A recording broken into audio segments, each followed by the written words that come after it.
Hi,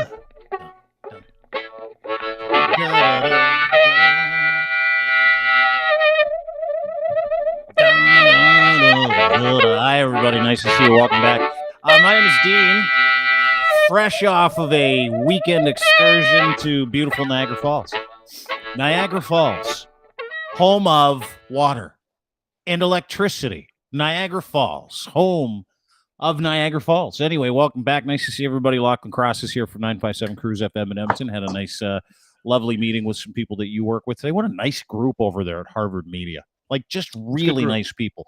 Forward-thinking, smart radio people, which makes me happy because I was listening to the radio here in Toronto this morning. It is like the worst. It is the worst I've ever heard.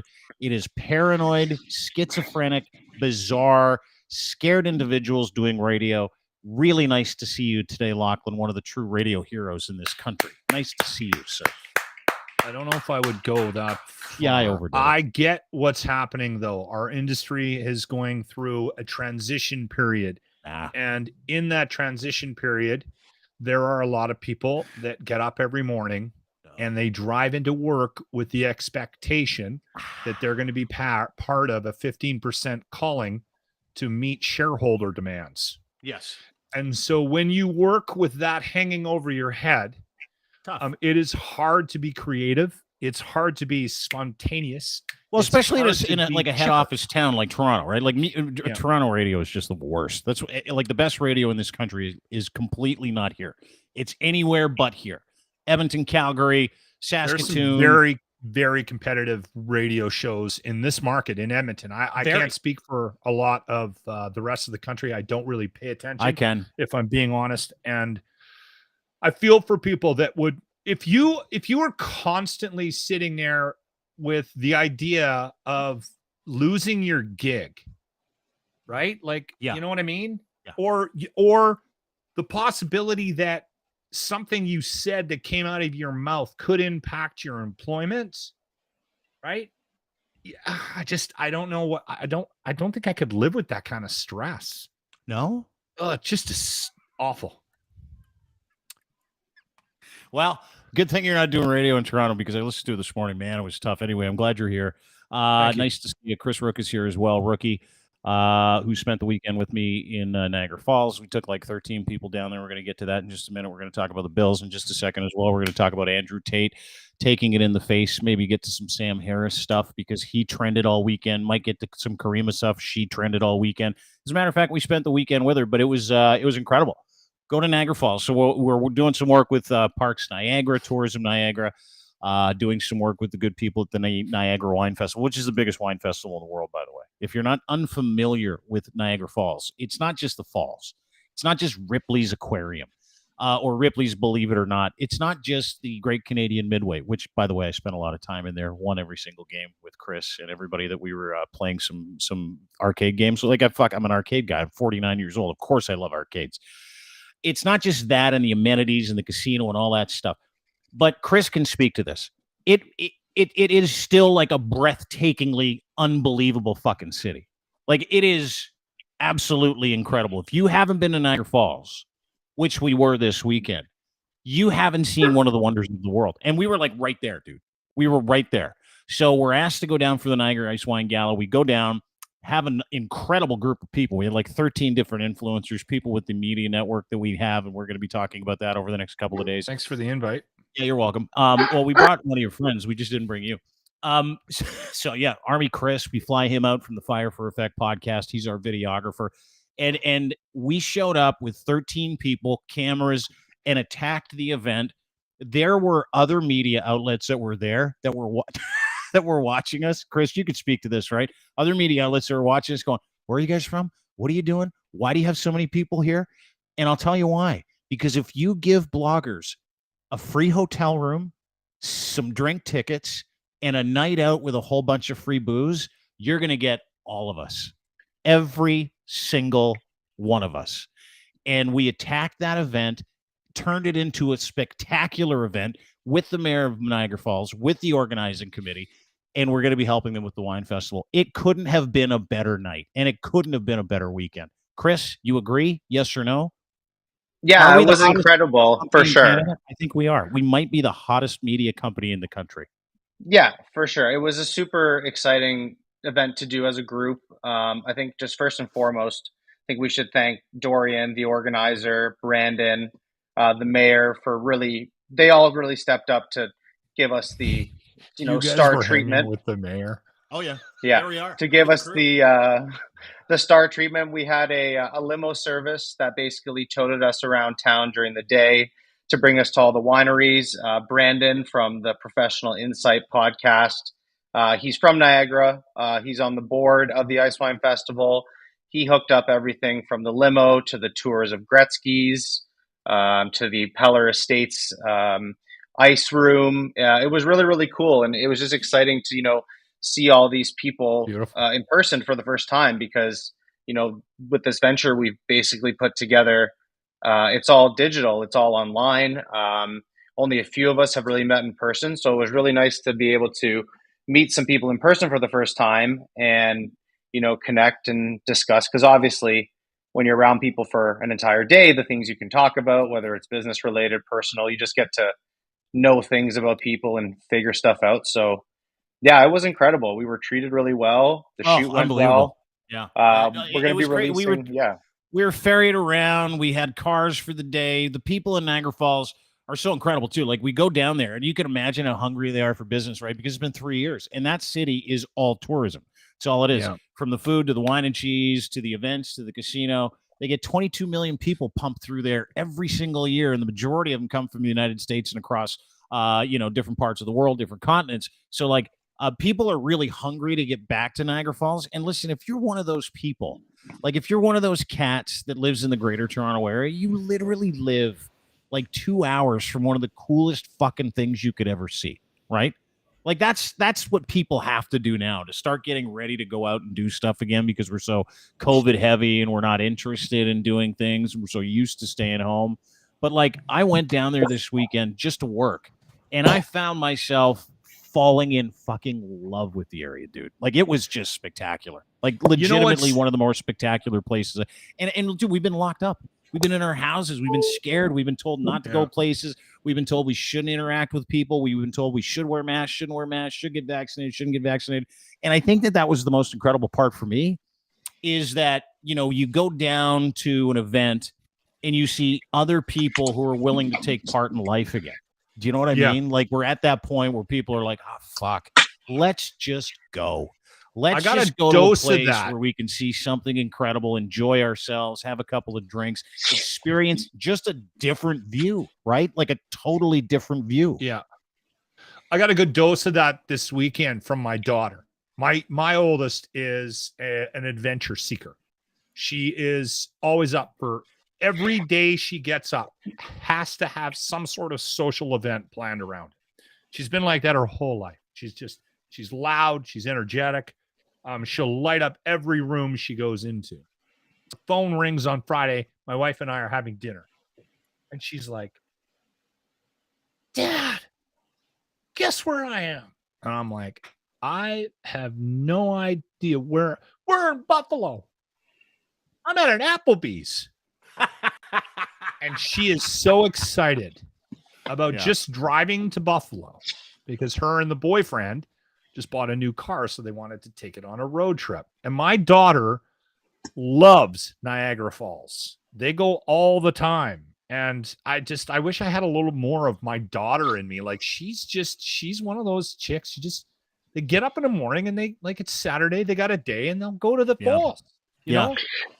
We lost that. I have a feeling like we lost that. Did you not feel that way, Chris? Like Chris is a little different. He's a bit of a busy bee, but feels like we kind of lost that over the past 3 years. And then to get out and go and do something and go with a group of people that specifically from the media company that we run with, that were actually geared up to be there. It was and you could tell people hadn't been out for a long time, because a couple of us, not including me, were just hammed on Friday. Just got shittered. Yeah. Oh, I came down Saturday morning because I have a newborn still. Yeah. So I, made it very clear to people to take it easy, because, Saturday was a work day. And yeah, it fell on deaf ears, and everybody got dickered. And I showed up, and there was Dean, obviously not, but there was the red eyes, and there was the stench, the pure stench when I showed up at that limo. And I said, "Uh-oh, how are we doing today?" So first stop we made, obviously with good old Dean's, the only way out is back in, was to the LCBO to get a couple Caesars for the hurting members of our crew. Yeah, and then we had to focus in. That's the only thing that works. That's the only thing that works is a Caesar. That's it. That's the only thing. And as a valued non-drinker, I took a look around the limo, and everybody had their face in their hands from Friday night. And I'm like, the guy's like, "Where should we go first?" I go, "LCBO immediately." And I walked out, 2 fisting Caesars, handed them to everybody. I said, "Let's go. We're not fucking around today. We got a job to do." It's a strong move. The Caesars are definitely a recovery drink. Yes. It is. It's the only way to go. Like, if you're in it, the only way to get any relief from being hungover is staying in it. Keep going. But they kept going. This is Ray and this is Ryan. Saturday night. After the event, Saturday night, Doc McGilligan's, absolutely one of the coolest pubs you'll ever go to. Full-on golf simulator there as well. It's in the Best Western, which is also not a normal Best Western. Niagara Falls has the nicest Best Western you've ever been to. My buddy Paul Tate owns it. Incredible place. But this is them at Doc McGilligan's, and I want you to watch. And when they recorded this, I go, "Hey, boys, let's just make sure we're not super shittered when we're doing, like, micro content, huh?" And they're like, "No worries. Let's watch it." Yeah. What a day. What a fucking day. We did all the tourist shit today, all day. All day. And I felt like I don't live 45 minutes away from Niagara Falls today. I honestly fucking not. Like, I feel like we did 3 days worth of shit today. But we got to see 99 Estate. We got to see the other ice bar, Peller, the ice bar. I love it. Oh, no. I love him. That's my guy. Anyway, I think this is a wrap from Niagara Falls. You know, we go home tomorrow. Good night. Good day. Prior Media. Rock the fuck on. Let's get it done. Yeah, that's good, isn't it? That's the new tagline for Crier Media. Good thing they didn't tag Tourism Niagara in that one, because they were too juiced to remember the hashtags. So that one didn't go to the Discovery page at all. Thank you. I got 3 calls on Friday and 2 calls on Saturday. Yeah. All of them after I chose to go to bed. Yeah. Well, I actually just mentioned something positive and fun. Please. Yeah. Our cameraman, friends with Lachlan, Army Chris, 25-year decorated war veteran, had never seen the falls before. So when we got there, after we got everybody the Caesars, Army Chris was right as rain. He's like, "These amateurs." I'm like, "It's all good.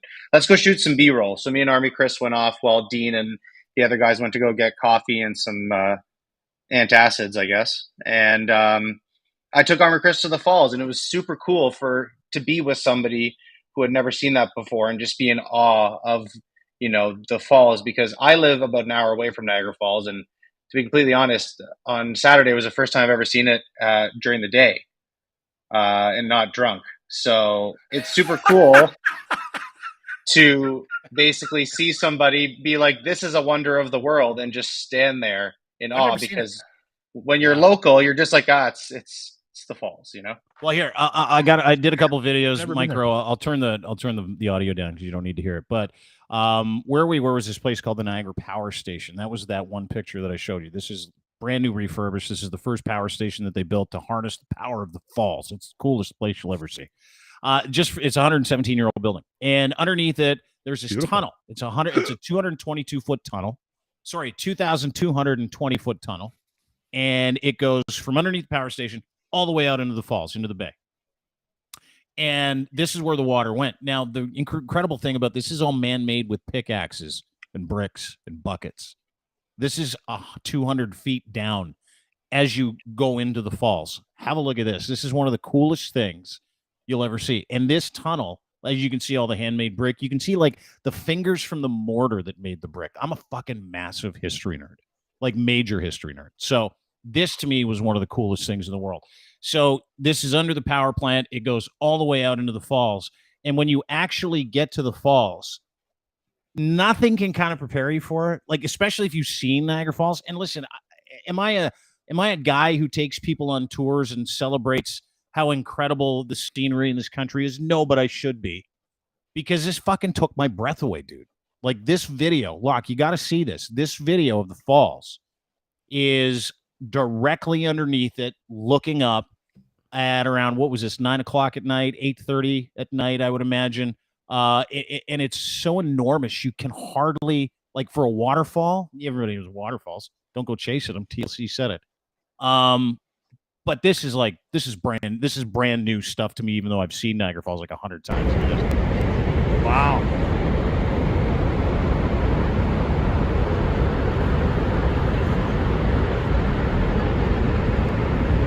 Right? You're underneath the falls. And you can see that's the American side. On the right, the first thing you saw there was a Canadian side, and then of course you see Niagara Falls off in the distance. But that was it. Like, that's what you come out to when you go through that tunnel. And they just refinished doing this prior to COVID, and weren't allowed to use it for 3 years. So this was just incredible to watch. Look at that. Like, that's stunning. Beautiful, isn't it? Stunning. And you know what fucking took my breath away too, which was fascinating? The mist that comes up from that thing is just perpetual. It doesn't stop. But the birds that were flying in and out of the mist, it was one of those things where you're looking at it and you're like, I don't appreciate little things as much as I should. You know what I mean? Yeah. Like, that's a big thing, but inside that, there's little things like life teeming in that area, which is like, just looks like death to everybody else. But it was an incredible weekend. The Ice Gala was incredible. It was a sold-out event. We were really happy to cover it. You know what's weird? I mean, I'm not a big wine guy, but I've heard that Niagara Wine Fest, the Ice Wine Fest, is famous. I mean, world famous. It's the biggest in the world. Yeah, it's huge. Great food. Can I tell a quick story about the tunnel? Sure. We had to go get B-roll with Army Chris before it got busy, because that line to get into the tunnel once the event started, it's pretty long. Yeah. So we went before, when it was technically closed to the public, hopped on, said, hey, yeah, we're with media. We got permission to go down, which we did. Took it down. Me, Ray, and Army Chris walked through it, went back. But then when we came back, I guess, I don't know if the elevators, like, if somebody didn't know that we were down there, but the elevators were locked. So we were there pressing the button, and the elevators weren't coming back down. And we had some interviews set up with Dean at like 7:30, and we're locked in the tunnel at 7:20, and I'm pressing the button and there's no service. I'm like, uh-oh. So then the elevator comes down with the elevator attendant, and he looks furious and opens the door and goes, who gave you permission to be down here? I'm like, you did. Literally 5 minutes ago, we just spoke to you. I didn't even He's like, hear oh, that. and he's like, oh yeah, awesome. Come on in. And then he gave us the whole rundown of the elevator. And I was like, I just spoke to you 10 minutes ago, face to face, saying we're media. We got permission. Can we use this? And then he got angry at us, and then remembered that he saw us, and then we were the only people down there. Yeah, this was Chris literally down there for 2 hours waiting to get back up.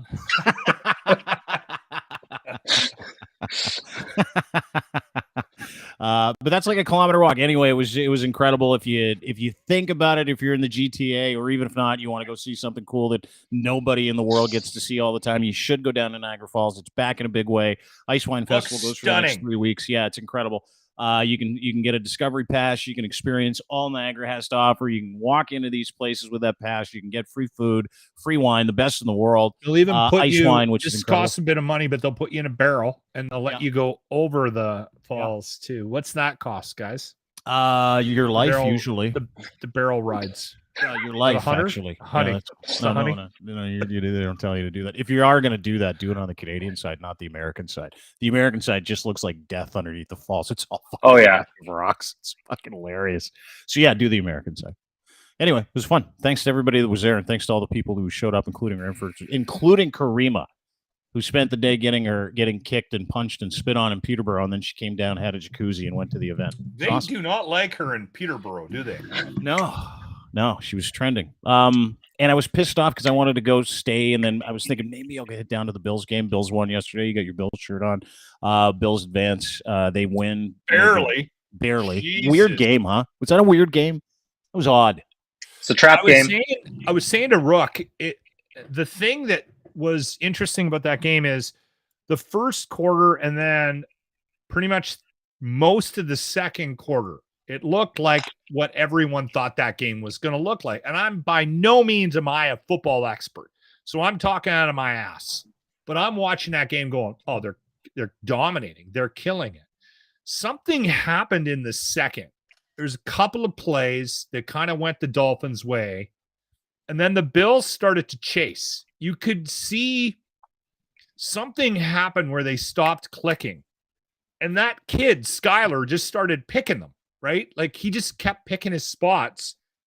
And if he would have been able to keep that same momentum and that same energy that he had at the end of the second, where they literally tied it up, and be able to carry that through to the fourth quarter where he started to make they would have won that game, because Buffalo didn't really clean up their shit in the second half of that game. There was it was a weird game to watch.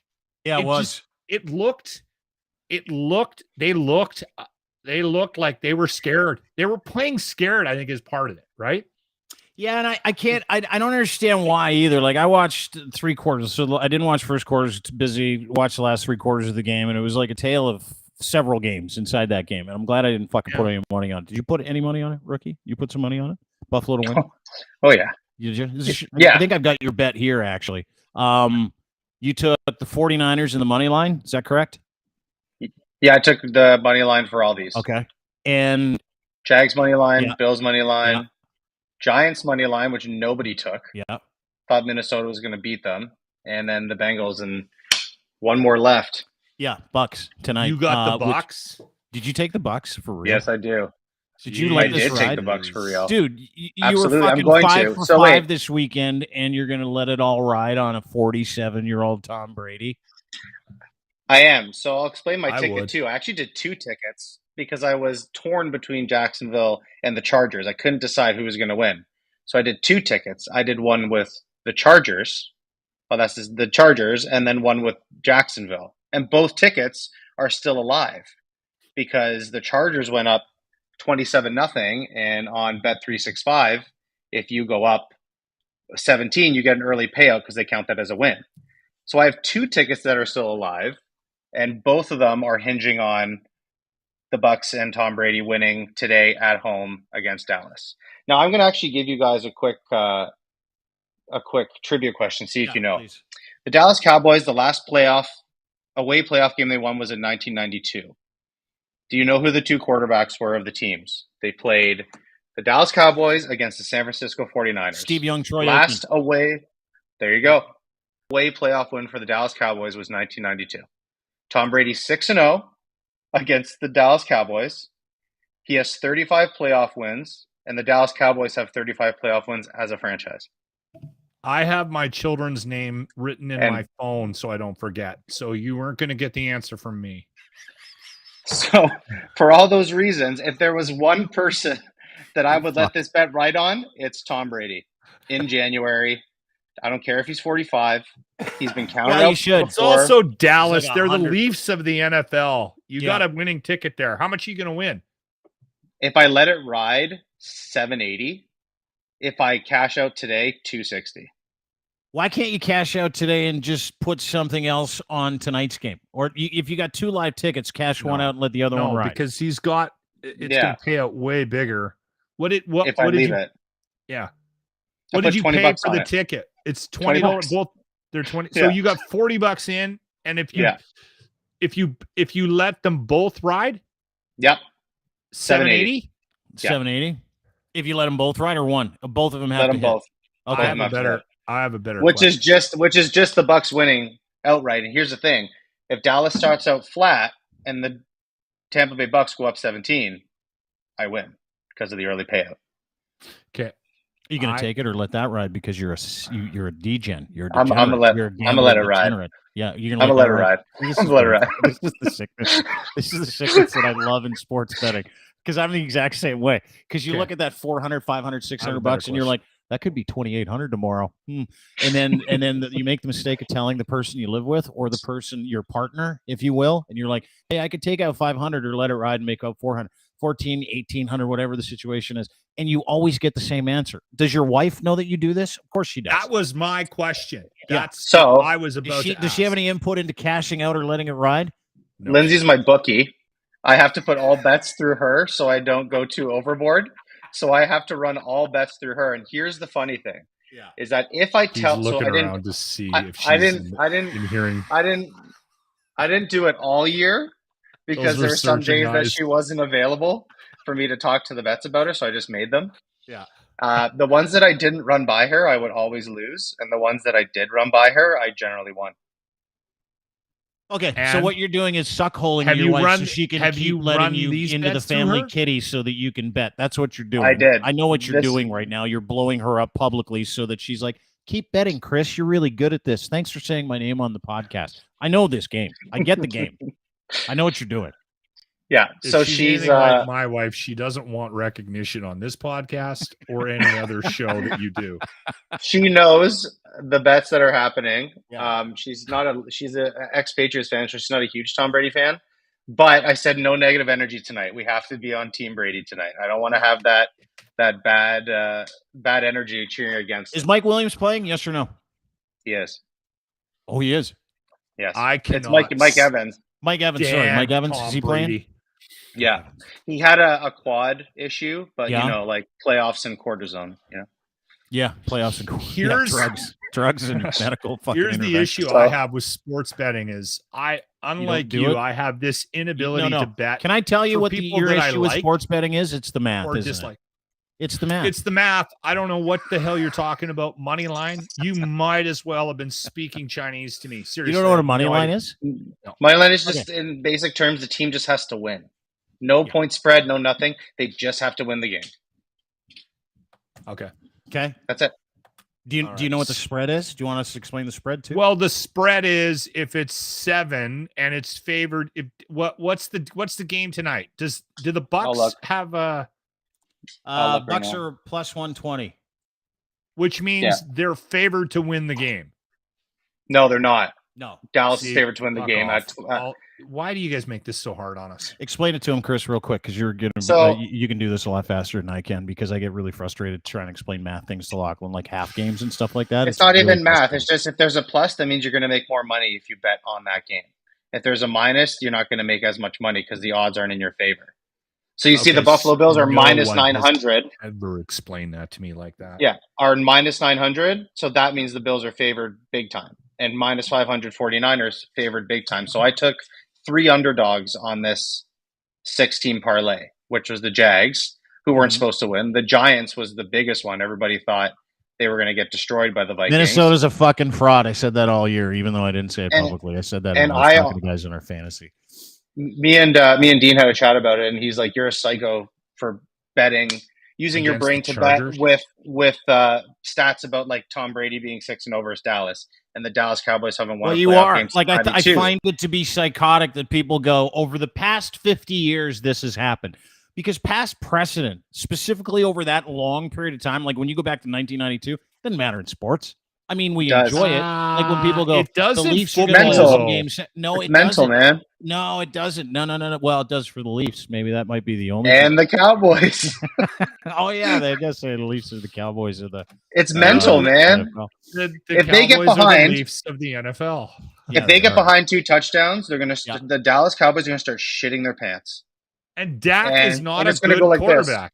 He is Leads the just league in not. interceptions this year and missed 5 games. You know why I can't bet? I'll tell you Because why. you don't know, because you don't understand math, and you're Well, scared, no. and you're cheap. Both of those reasons. Oh yeah. I still think about that $20 my friend made me put into a slot machine in Vegas. Yeah, I know you do. Like I'm still angry about that. I know you are. Resentment. And every time I see him, I bring it up. I'm like, Yeah. remember that time you made me put $20 in and you pulled that lever 3 times and my money was gone? And you said, hey, wasn't that fun? And then I went and shit in your room. Is that a true story? Did you take a dump in his room and leave it there? I may have shit on the carpet in front of his bed. Oh boy, for $20. There's other reasons why he Look at needed that. that though. Oh, okay. But Very good. like I said to Dean, if I Huge lose, spoiler. it's content. You guys can make fun of me. If I win, I just don't like everybody's- betting we're on going to past Applebee's. precedent. No, I don't Go like to betting on past Applebee's. precedent. Go to Applebee's. Betting on past precedent's ridiculous. I look at the fact that Mike Evans is questionable, even though he's going to play. He's injured. I look at the fact that Tom Brady's 45, 46 years old, and he had a fucking terrible career, or sorry, terrible year this year, according to his metrics. and the fact that everybody wants to watch him lose now, right? Like I do. I used to want to watch him win. Like every time we win a Super Bowl, I'm like, well, this is fucking uncharted territory. How about that? Now I'm done with uncharted territory. I'm like, fuck him. He threw away his family, even though he ended up with like an even hotter chick. He threw away his family for just one more year of football. Threw away his wife. He threw away his kids. This is so important. And I'm like, now I want him to fail. That's the only thing I'm thinking about tonight. Guys like that, and Rook will know this, so he'll back me up on this. The fact that he knows that everyone's cheering against him is just fucking fuel. And he's like Michael Jordan. Game. Yeah. With that, like, they're all doubting me. Nobody thinks I'm going to win. Put that team on his back, and I can't stand the dick. He's going to put that team on his back, and he's going to win a game tonight. He's going to beat Dallas, and we're all going to. And the only reason I'm okay with it is because I dislike both their teams. I'll let you guys in on another bet I have. Okay, America's team, and it connects with this conversation. Are you doing it? Is this another parlay? By the way, quick question, Locke. Do you know what a parlay is? I wouldn't be able to explain it if you had a gun to my head and you gave me 30 minutes to do it. And if I didn't, you were going to shoot me. I'd be dead. A parlay is when you link one bet to one or two or several other bets. Okay. And the odds, the likelihood of all of those bets coming true gets significantly harder. So your odds go up, and they'll present you with like a 3, 4, 5, 6 team parlay, which is a parlay bet, meaning you're going to bet multiple things and link them together for the success of your ticket. Do you understand that? No. Okay, and the reason why is because I stopped listening right at the beginning of the explanation because I don't fucking care. You should, because what happens is you start betting. Listen, I know I'm not the guy to tell people to start getting in it, but if you can do this responsibly, you can start betting on games. $5, $10, $15 a pro line ticket. It fucking makes everything way better. It makes the games better. It makes the season better. It makes the head-to-heads better. Enjoy the game. No problem. I have a couple of beers. No, you can't. I'm good. Not like this. You know why? Like this, you can't. You know why I don't There want is to do no this? greater pump of adrenaline than sitting on like a 14 parlay at like 10:45 p.m. on a Sunday, and you're fucking like a tie game, like in the fourth quarter, and you're like, "This is gotta hit," because you've just watched football all day, and the adrenaline. I'm not going to do it. I'm about $14 million in debt. There is no way I could wrap my head around losing $20. You should. Or worse, here's my luck. I also know my luck. I would be that guy on Monday waiting for Tom Brady to win, and I'd have a chance at $700, and he would stub his toe the last 2 minutes of the game, and something weird would happen, and then Dak Prescott would shoot a ball out of his ass and win it by a point, and I'd lose all the money. That's my luck. I'm telling you right now. I know how this works for Locker. This is my life. I've been watching it.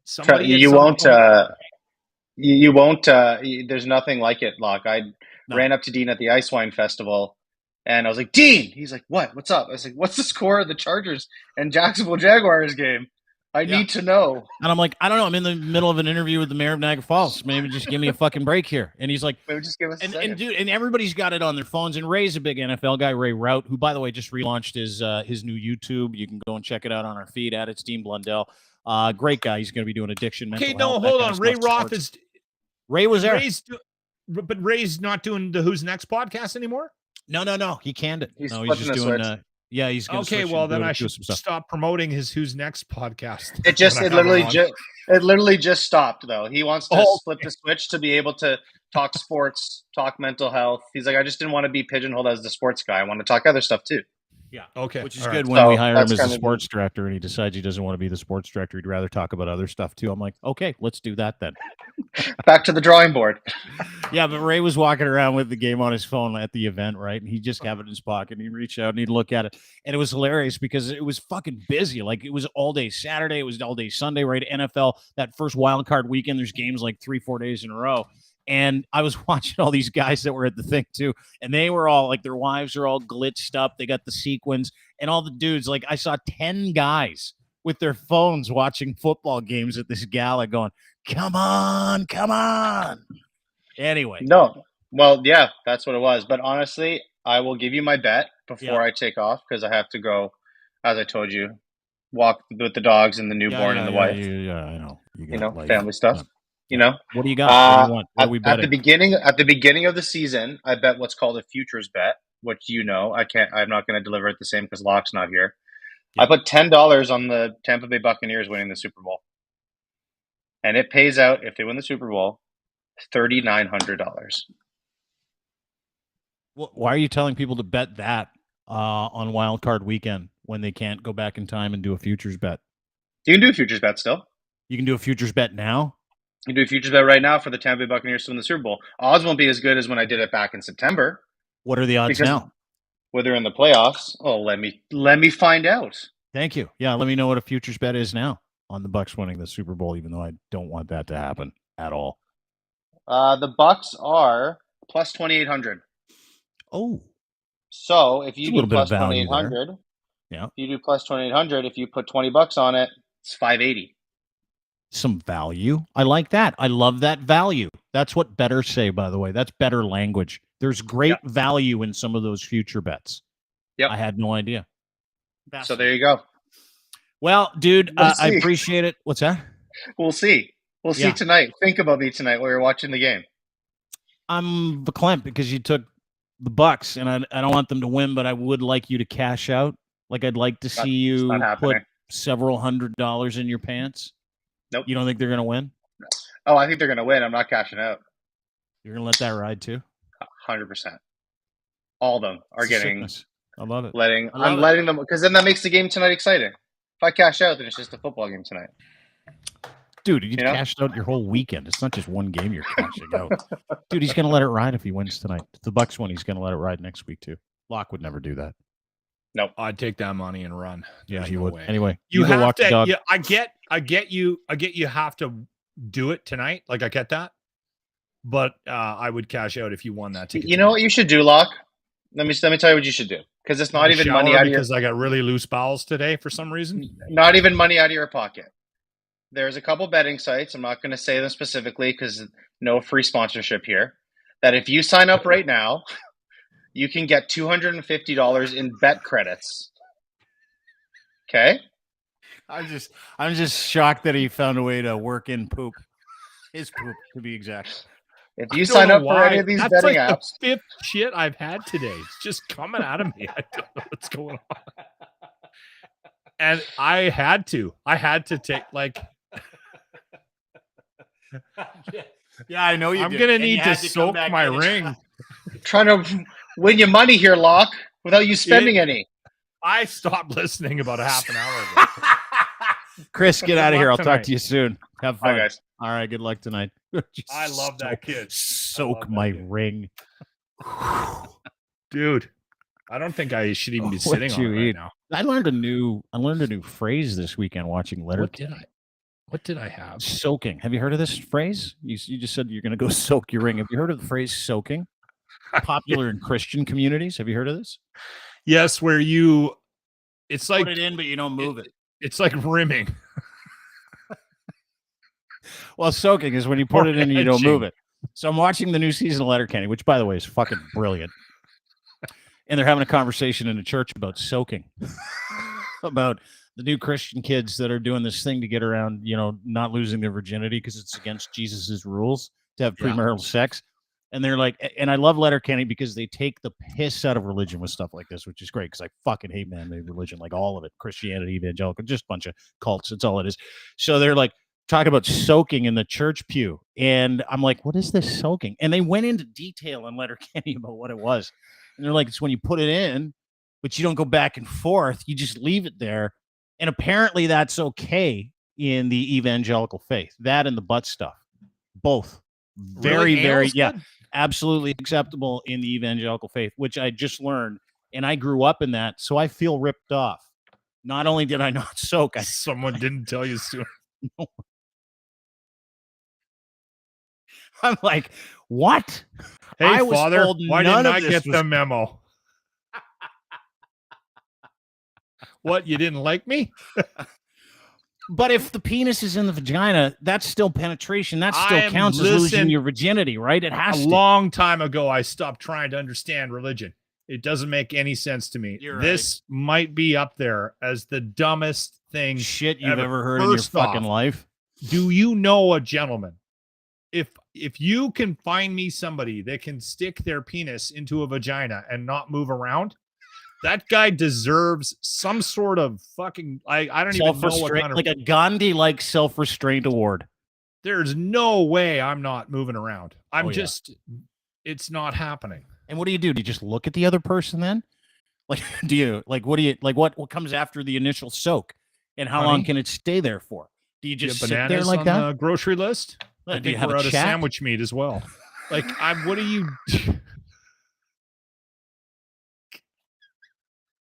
Actually, so how was your day? Oh, good. Yours? Oh, not bad. Yeah. What are we doing for dinner tonight? Probably some peas, carrots. What's the point of it? Are you allowed to ejaculate? I don't think so. I don't think in the soaking. I don't know. I see that they never got into that part in Letterkenny. They didn't get into the ejaculation portion of the soaking, like if that's one of the things that happens. But I was fascinated by it.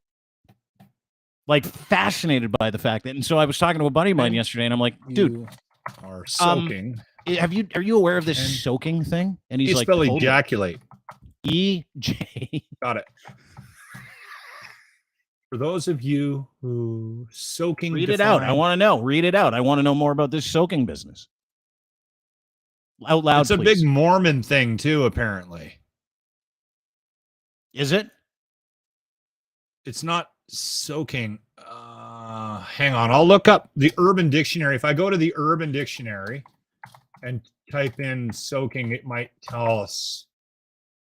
Dictionary soaking. There we go. Like planking, only your dick is inside of a... Oh, they get very specific, inside of a Mormon.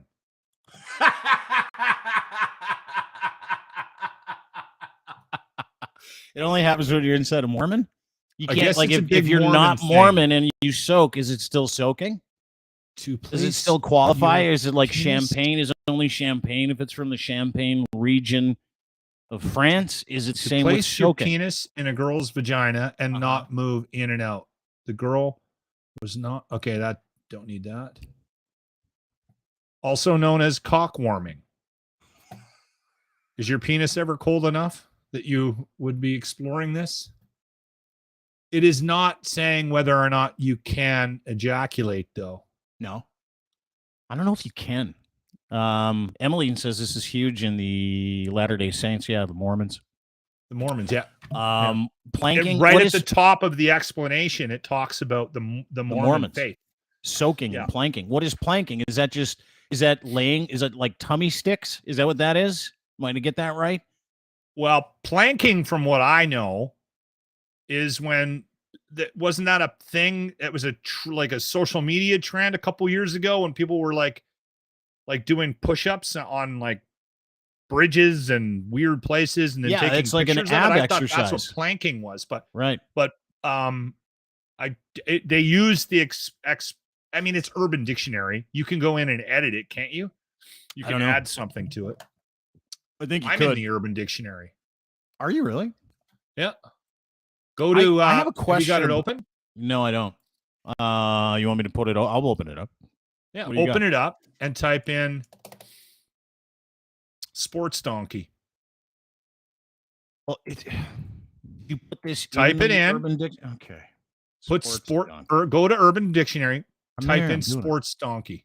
Someone that likes sports so much, probably single, will have a gambling problem. Quote: Barry's a sports donkey. Nancy does not go out with him again. He'll ruin your life. By Lachlan Cross, May 22nd, 2020. That is incredible. You are in the Urban Dictionary.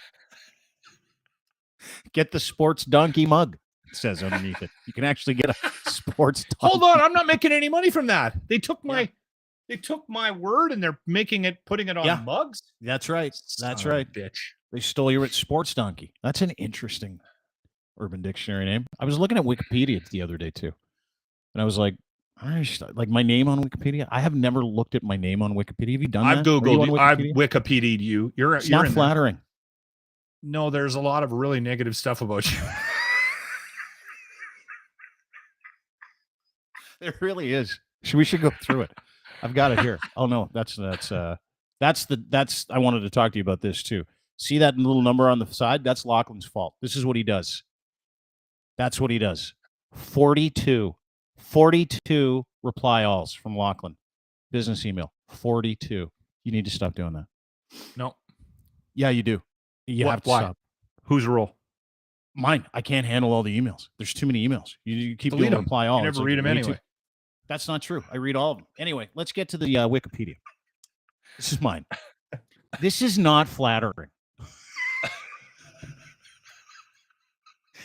And I have no access to this, nor have I ever tried to edit, put anything on it. Nothing. No idea. But I think there's a way you can. If I don't care to. I like this one. I like this the best because it's like Wikipedia fucking hates me. It's like they're in on the let's just hate Dean parade, and I don't mind it because all they do is beg for money and put fucking stuff like this up. It's totally weird.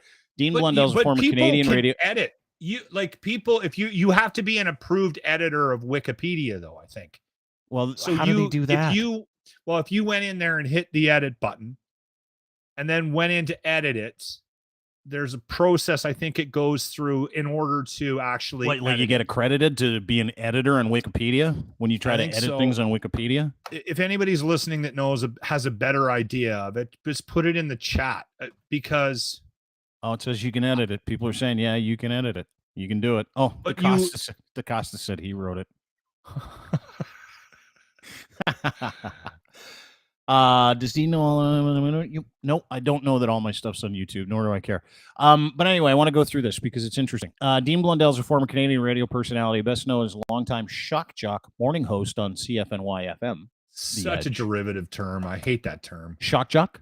Yeah, shock jock. That's what all the Christians call me when they're not soaking, by the way. Ooh, shock jock.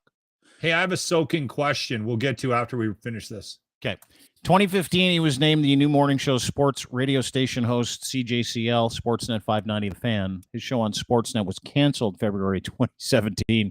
Blundell worked for CJOK in Fort McMurray and CIMX in Windsor, Ontario. Before joining CFNY, his self-titled show on CFNY debuted soon after Chorus Entertainment reassigned his longtime predecessors, Humble and Fred, to their sister station. So, just some short strokes. Oh, is that when they flipped Mojo?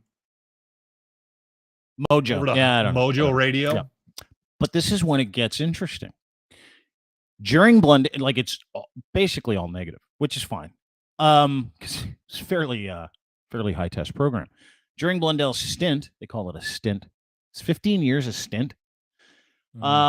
His program frequently faced complaints to the Canadian Broadcast Standards Council regarding offensive content. These included complaints about sexually explicit discussions, vulgar terminology like soaking, used in a comment on the sexuality of Justin Bieber. That I did do. Derogatory comments about women, not so much. Comments that appeared to support violence against women.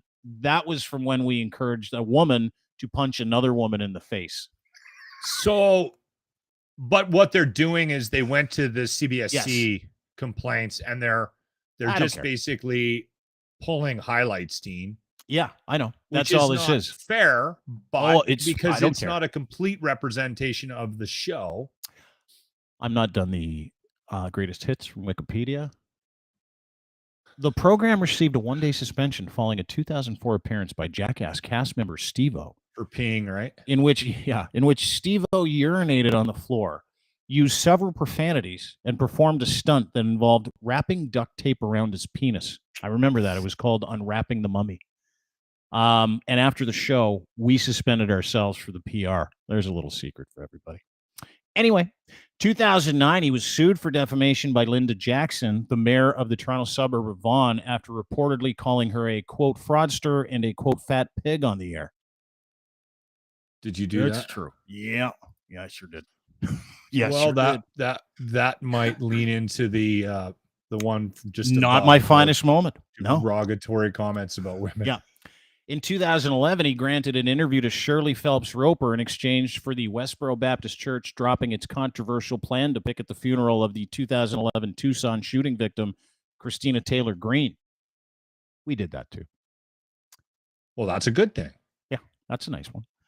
In 2013, he was widely criticized for comments that appeared to mock the death of hockey player Christian Pels, who was, I believe, an Edmonton Oilers draft pick, suggesting that Pels, whose death was accidental, had committed suicide because that was preferable to living in Edmonton. Okay, you know what? That's not what remember that. I remember hearing that about you, though. Yeah, so that's actually not true, but kind of true. So he went missing. So no, look, seriously, and I felt bad. I actually had to send an email to Kevin Lowe and say, dude, I like he had just gone missing. So they were like, hey, he missed his flight. He's in, I think it was in Latvia, and it ended up partying and fell off a bridge. It was a terrible story. But prior to that knowledge, we were like, hey, anything's better than playing hockey in Edmonton. This is years and years and years ago. It's a joke, right? And then it was later found out a day or two later that he. So then all the Edmonton Oilers people, including your boy Bag Milk, they all started saying that I was commenting on the suicide like it was better than living in Edmonton, which was a lie. But that's what people do, right? That's why they get so upset. But it wasn't that far removed from what you said that they could get there. It wasn't. No, it wasn't a big leap. It wasn't a great big leap. And again, one of those things where you're like, I get it. Story? Sorry, guys. I apologize. Yeah, go ahead. So I once said something. There was a community that was that could have started on fire due to surrounding forest fires. And on the show, I suggested, because I'm not that fond of this community, would it be such an awful thing? And then the next day I came in, said community was on fire. Fort McMurray? No, I'm not saying what city. I'm just going to say that it was a stupid thing for me to say out loud. And it sounds like you may have had some of those moments on your radio show. I've said a few dumb things. I've said a few really dumb things. And I've had to be accountable for all of them. That's the difference, is that if you can say something stupid and you go and talk to somebody, you got to be accountable for what you said. And then you got to go make amends. And then you got to go forward and be a better person. That is what this life is all about. But no, I agree. Not Wikipedia. Let's continue. Through 2012 and 2013, Blundell's show was the subject of 9 separate complaints to the Canadian Broadcast Standards Council, otherwise known as the CBSC. Kangaroo court full of losers that are friends with other losers in media. It's a long story. And was formally censured 6 times. Now, again, we had the biggest show in Toronto for 15 years, so that's easy to do when all the other radio people that work for the CBSC don't want you in the business. That's okay. I understand that. Blundell, who was indefinitely suspended from CFNY in December 2013. Oh, I guess that was December. Following reports that he and co-host Derek Wells had discussed an on-air jury trial, which Wellsman was the foreman. The trial concerned a sexual assault charge in the client at a gay bathhouse. And Blundell and Wellsman's commentary about it was criticized for both homophobia and potentially causing a mistrial. Discussing the jury deliberations, the program's cancellation was January 2014. All true. Can I ask you a question about that? Yeah, because I've often wondered what your mindset was. Did you, when you were talking about it, he was actively in that? No. Trial was over. The trial was over. Yeah. And the verdict was already. Yeah. So he took 3 weeks off. He was a jury foreman on a trial where one guy repeatedly raped 4 other men in a bathhouse. Everybody was on drugs. One guy repeatedly raped 4 other guys in a bathhouse. So he comes back from the jury trial. We clear it with the radio station. We're like, can we talk about this? He was the jury foreman guy, got sentenced to 5 years. And he's there like, yeah.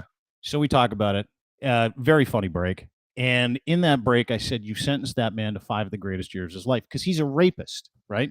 And guess what happens to people who go to jail for rape? Natural consequences. It's what happens. Like I said that like thousands of times about men who had sexually assaulted women and gone to jail for it. And everybody was like, here, here, right? Yeah. So after the fact, that was taken, and I get it. That was taken Did your comments impact the trial? No, because the jury had already settled. Incorrect. Now, the lawyer who lost the trial on behalf of the rapist named Catherine Walsh. She's now a judge. Good for her. She phoned her friend at the Toronto Star And she said, listen, I lost this case and I really need you to help me reopen it. So 3 months after we talk about this trial where I make fun of a rapist, right? 3 months after the trial, a news story appears in the Toronto Star about how homophobic we are. And for the next 2 to 3 weeks, they went full on calling us homophobic, me homophobic, Derek homophobic. Therefore, I am the great homophobe. You were just against a Radio. guy raping somebody. I'm anti-rape. Sorry. Yeah, that was the and joke. he kind of got what you said was comeuppance, right? Like he got what he deserved. Because but how it was interpreted by media outlets in the city was he thinks that gay people like to get raped. Which it wasn't. I'm like, no, a rapist deserves his comeuppance in jail. He's not. He's not. Yeah. So interesting. I always thought that your co-host lied about being a radio personality and was still doing the job at the same time. No, he took 4 weeks off, 4 weeks off for the trial. I knew the details about what you had said, and I knew that it was all bullshit that they were calling you homophobic. But that's one thing that I thought, and I'm friends with you. And I legit thought that you guys were talking about it during the trial. And I was like, how did they get away with that? Like, there's no way in hell. No, that we didn't. Yeah. It's interesting you cleared that up because that's what I thought ended up happening. And I thought that was the reason why, not so much the comments. I thought it was because you guys impacted the overall, the overall ending of the trial. I didn't realize that this was something that happened 3 months after.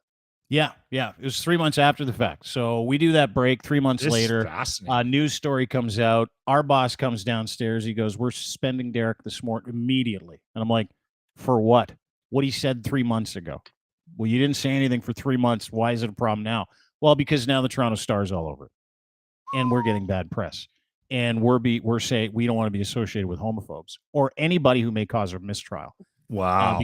They said because we could be charged, Derek could be charged criminally for a bias against homophobic people, which Catherine Wells then indeed went and got an appeal and they declared a mistrial months after the fact. So she got what she wanted out of it, right? Which was, let's sue our human beings. Let's destroy some lives so I can win this trial and help out a rapist. What's that? Did he get out of jail? Oh, yeah. Yeah. Holy shit.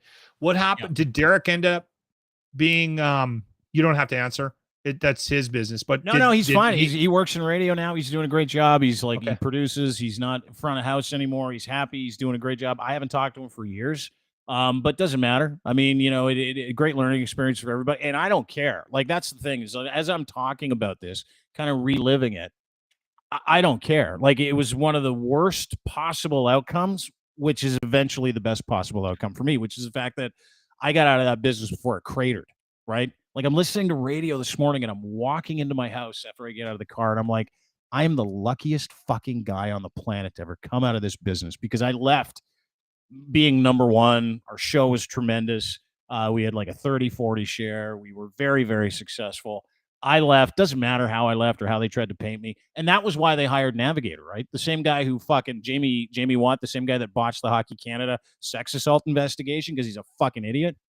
They hired him. So at the time, Chorus Radio hired him to paint this homophobic picture about me in media outlets, and he employed different individuals to write those stories. So, and it was funny because I was sitting there taking it, and I thought to myself, I get this business now. I get it. It's soulless. It's valueless. They don't care. The only thing they care about are the individuals. And that's been borne out in this business over the past 5-6 years, maybe more, watching how Bell treats people in media, specifically radio, Rogers, Chorus, watching people run for their lives, watching people lose their jobs, not just disposable, but just they don't care. They hate human beings. The only thing they care about is their bottom line. And that was my introduction to it. I thought, fuck, I'm on easy street, right? Made a ton of money. I'll stand up for my company. I mean, I feel like I should. I actually do think they give a shit about people, and they care about what they value the content creators in their company. They do. Yeah, they do. And again, we're a smaller company, so maybe that's part of it. Just and by virtue of you being here, right? By virtue of you being Yeah. here on this podcast, the working relationship we have with your company, your radio station, 957 Cruise FM in Edmonton, Harvard Media, just by virtue of that alone, that tells the story, right? But you work for good people that actually like people. Yeah. But you also value this relationship, you and I, to the point where you're trying to get, we don't need to give any details, but you have opened up the possibility for them to make money from what you are doing. Sure. Share the wealth. Thank you. I appreciate that. That helps me, because I feel like I like what I'm doing here. And I believe that this being involved with you and in this podcast network has we don't need to get, it's been beneficial for all of us, right? It has helped me as a broadcaster, and I feel like it has done good things for me in my career. It's given me hope for my day job, right? That there's people out there that are open to looking at this as a viable option and not the enemy, right? Yeah. So yeah, it's we're in, like I said, we don't need to beat this up. We're in a transition period here. As much as podcast is learning how to become a business, yeah, and starting there, like where you're at right now, you're trying to create a business for this thing. Radio is at a point where they're looking at it going, how can we use this to benefit our business? As they should. That we are already supposedly good at, right? So as they should. That's the future. It's here. Dude, I had a conversation with an old CEO of ours on the weekend. And I'll tell you, you know who the guy is. We don't have to say his name here. It doesn't matter. And he's like, he called me and he's like waxing about how great we're doing and all the other things that we're doing in digital media and stuff like that. And he's like, that's why I left.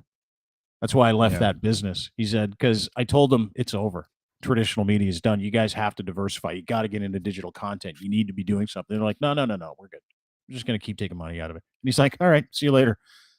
And it was fascinating because I hadn't had that conversation with him. And the guy was there actually when I left. And a great guy, great human being, like a visionary in business, visionary in media, visionary in communications, just an unbelievably good human being. And we had this conversation about where that industry is going. And he said to me, the people that had the ability to kind of see the forest through the trees and go and insert themselves into a brand, do some good work. And I'm talking to people in radio. I'm talking to people in media. I'm talking to you, the individual content provider.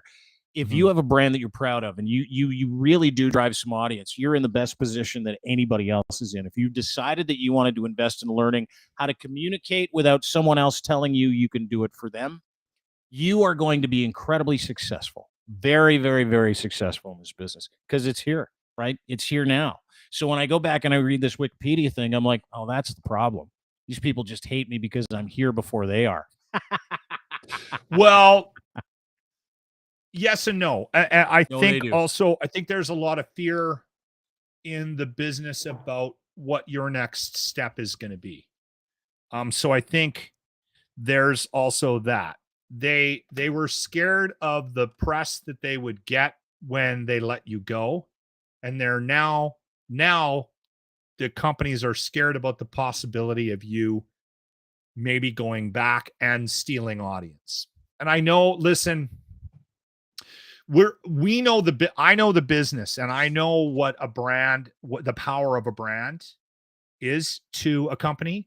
And Dean had a massive brand, and it sounds like I'm blowing smoke up his ass, but he had a massive brand. He had the biggest radio show in Canada for a lot of years, and his name came with some value. And the fact that they have tried to get him back into that fold a couple of times and not been successful doing so is worrisome to them because they could potentially lose share if he did come back. So there's that, right? The other thing that has happened is this being scared, the scared of the unknown thing in our business has done what happened to the record companies years ago. Record companies got so scared about technology that they tried to sue it out of existence. So, and this isn't me being a proponent of downloading songs for free or stealing movies or anything like that. I'm just trying to tell you what happened. What happened was they got terrified about the prospect of them not being able to make money from selling a hard copy of something, which was their bread and butter. They would sell millions and millions of copies of these little round discs, and they basically ruled the world. They had money like crazy to promote bands and artists, and they threw money at radio stations and marketing and and they were very, very good at that. They became very good at marketing bands because that brought in money. Okay. Then they took all that money and went, we got to stop this from being successful. So we're going to sue it. And they sued and lost all their money. And they forgot what they were good at, which was promoting bands. And because they lost the resources to do that, they became an antiquated business, which is exactly where we're at right now. And that's what's happening in radio a little bit. We've got this world where they're so scared of what's happening that they've forgotten what they were good at, which was promoting names like Dean Blundell and giving them the tools to be successful in front of these. So now everyone is like this, and they're waiting for the shoe to drop, which is podcasting. And they're going, why is everybody listening to podcast? So instead of being good and just focusing on what they were great at, they're spending all this useless energy living in the past. And maybe, oh, what did Bell do? What did Rogers do? Oh, they fired all their GMs. So we're going to get it. So we're living in that right now, right? And Dean is sitting on the outside trying to build this thing, and there's an energy to it, and the momentum is growing, and radio is getting scareder and scareder and scareder, and they're making decisions they shouldn't necessarily be making. Yes, I'm available to take over the entire industry if anybody wants to call me. You're not wrong. I mean, you know, it's and this is sad. We lost your mic. Did you pull the cord? Reset your mic. What happened? There you go. You're back. There you go. I got microphone problems. I need a new cord. You're right. You know, like if you say it long enough, when you don't know anything about tech, where you're like, I think you need a new cord. You're actually right. You need a new cord for my microphone. So thank you. The really weird part for me watching, you know, I feel like, and I'll be honest, I feel like I have, oh, look who's joined us. Blue Jacket guy. Paulie's World joins us. Paul, sorry, middle conversation. You've been following along, though. You're good. I feel like if someone from radio walked across the aisle to someone in digital media that may or may not have a massive footprint in 110 podcasts and is monetizing digital business as fast as humanly fucking possible, all it needs is someone to come across the aisle and go, hey, let's work together on this. Let's figure out a way to do what you're doing and have that represented on that megaphone, which is big, beautiful radio FM signal, AM signals, whatever. Who cares? Like, let's do that. Let's do that together. Because that's why we built this, right? The reason why we built DeanBlundell.com, which is now morphing into a new media company. If you look at our socials, you don't have to look too far to what we're doing. Is because so many people were leaving that industry. They needed a place to land. So we built it, including monetizing, amplifying, monetizing all your revenue, building your brand, starting your podcast, all your socials, all that stuff. We do a ton of work with third-party podcasters, meaning we do podcasts for people that'll never be on the network because they're for businesses. But it's one of the most effective ways of actually talking to people is saying your piece and then putting it out there like a gift and not caring what anybody says about it, not chasing ratings, not worrying about what happens, in an area that you can't control. It's just about this gift that you give yourself. And the most passion in communication comes from that unfettered ability to be able to speak without being scared, right? And so we have hundreds of people who aren't scared that are going a million miles a minute that are thankful for the opportunity to make money in a space where no one seems to be able to. We figured it out. We figured out how to make money. We figured out how to monetize people's podcasts, the audio, the video. Paul's here, amplifying other people's work. It's one of the fucking great things that we do. Paul joined us with the True North Eager Beaver podcast when? A year ago? Not even 8 months ago? A year ago, I think April. How's the growth been? Fucking phenomenal. It took us a year to get to 2,000 streams. Now we do that every month. Minimum.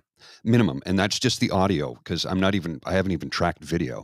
Our average YouTube on the platforms that I've checked, we're averaging 1,500 to 1,600 daily views. And then there's the audio portion as well. So it's growing exponentially. And I mean, I have you to thank for that, for putting us, helping us get our show out there, because quite frankly, trying to do it on our own was taking a little while to get anything and get anywhere. It just, happenstance, because I was yelling at people in the streets that you saw me, and, one thing led to another, and here we are today. And it's growing, like I said, exponentially, and revenue, we're going to start to see some this year, which makes me very happy, because I spent a lot of money on gear. Yeah, you look good. You look like you splashed out on some nice stuff. Too, with this is the thing that I told Dean about this. And when people get scared, I've even admitted this to Dean. When people get scared, you go into your shell and you do, depending on how you're wired, you put up walls and protect yourself. And to a certain extent, I've done that based on how I've felt in this industry, right? And a couple years ago, I was like, I got to stop doing this. I'm doing everything on my own. I've created this bubble. I've got this team, and I got to stop doing this. And it was a big part of that. Again, we're blowing smoke up Dean's ass here, but he was responsible for getting me to rethink how I approach what I do every day. Right. And it's paid off big time for me, just based on some of the things that I'm doing right now behind the scenes, with not just this, but also the locker room. I'm thinking differently about it. Right. And that anxiety that I've had was never about losing my job. It was about the sort of the breakdown of this business and watching it fall apart. Right. And my lack of understanding on how to get a foothold in it on my own. And I'm still learning this stuff. Right. Like, I can put I'm not sure anybody's going to ever be able to explain social media to me, because everyone's an expert in it, and everybody has a different fucking opinion one way or about how it works. But I'll put a stupid tweet out about Dodge trucks, and within 30 minutes, it's got 100 likes. Yet I'll put the podcast that we spent an hour building from the locker room out, and it sits there crickets. Right? It is so difficult to get yourself noticed in the world that we live in, because it is so fucking segmented now.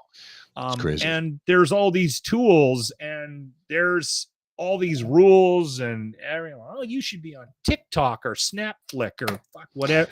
Like, it's constantly moving.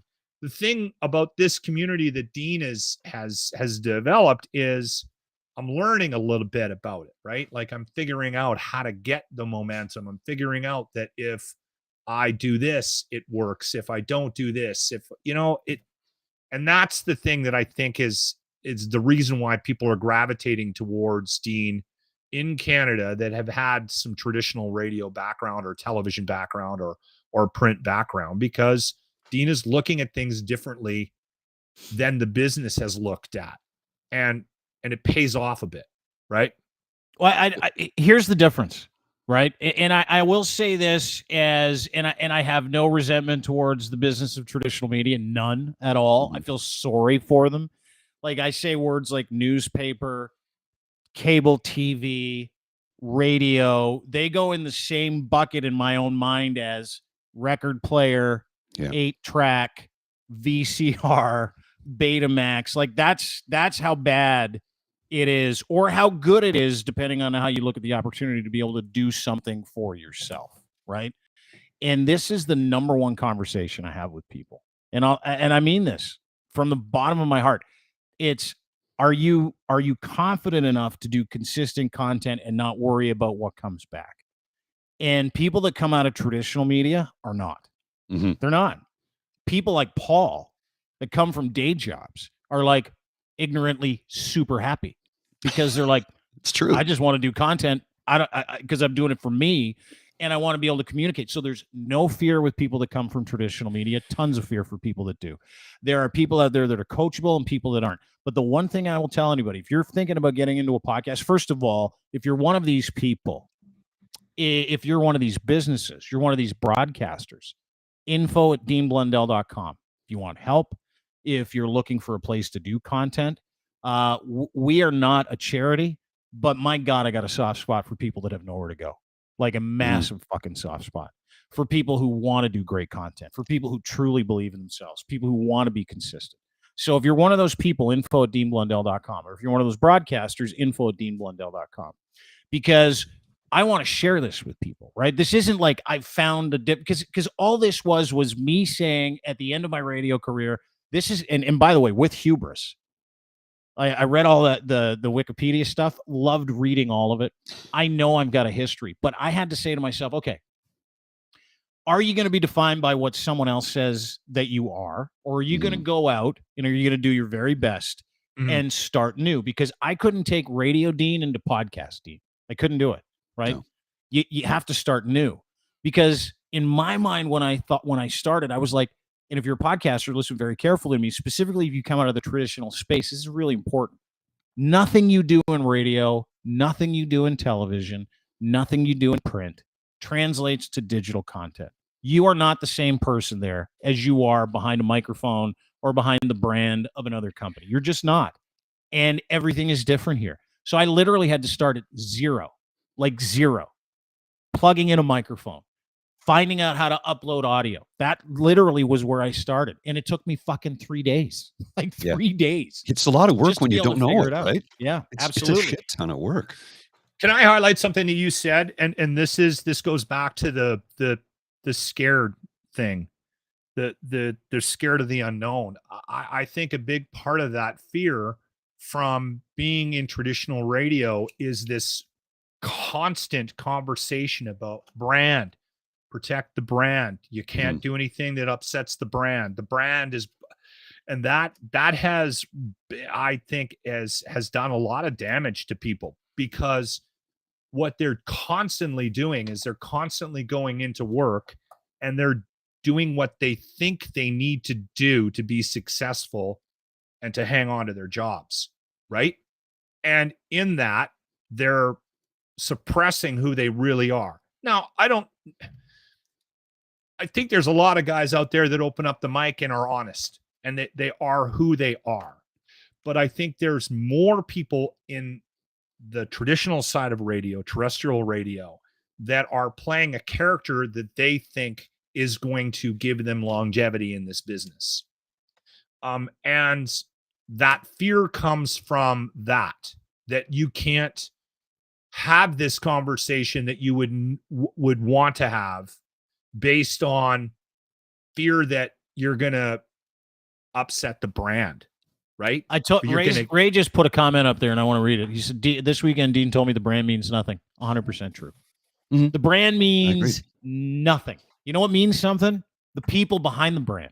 The content creators. That's it. And them being comfortable enough to share who they are. Right? And therefore, if you're looking for someone to pin traditional failure on, it's the people that don't believe that, right? In radio, it's the people that don't believe that Lachlan, Jimmy, other people that work in radio here in this city are not worth the conversation. They're not worth the professional development. They're not worth the support that you should offer a human being to do that job. You know, the F-35 jets that Canada just bought for $88 billion or something like that? I can't remember the price. $19 billion. You're watching people freak out, lose their fucking minds. It's so much money. Our fucking jets are 40 years old. They suck. We suck. We suck. There's not a pilot in the military that flies a jet that's older than the jet. Yeah. The jets are older than all the pilots. All of them. That's not good. And so we're like 19 billion. We need some jets. Good stuff. Everybody rages. Why are we giving our men and women in military the best fucking possible fighting equipment on the market? Why? Because we've hired them to do a job, right? Yeah. And we're giving them the tools that they need to be successful. It's too much money. Okay, well, it's too much money. Fuck you. Because it doesn't matter what you think. You have to give people the tools they need to be successful to do the job. And if you don't, that means you don't care about the people and you don't care about the job you're doing. Sometimes that tool is just allowing them to be themselves and seeing where it goes. Yeah. And I think I made this comment in a meeting that we had today about podcasting and about radio. I suggested that we live in a very interesting time now. Are you going to get complaints if you host a show called The Locker Room where you're talking about how loose your bowel movements are? Quite possibly. But we have reached this sort of new waters with podcasting and traditional radio, terrestrial radio, where we have become so segmented and there's so many options for people out there that their expectations when they tune into somebody on the radio or somebody doing a podcast are very different than they were 25 years ago. Yes, I'm aware that I still need to be cognizant of the fact that somebody might be in their Jeep Cherokee with kids in the back seat. I still, that at the back, way back at the back of my mind, and probably less than most jocks in this country, I still have to be aware of that. And it does dictate how I deliver content. Okay.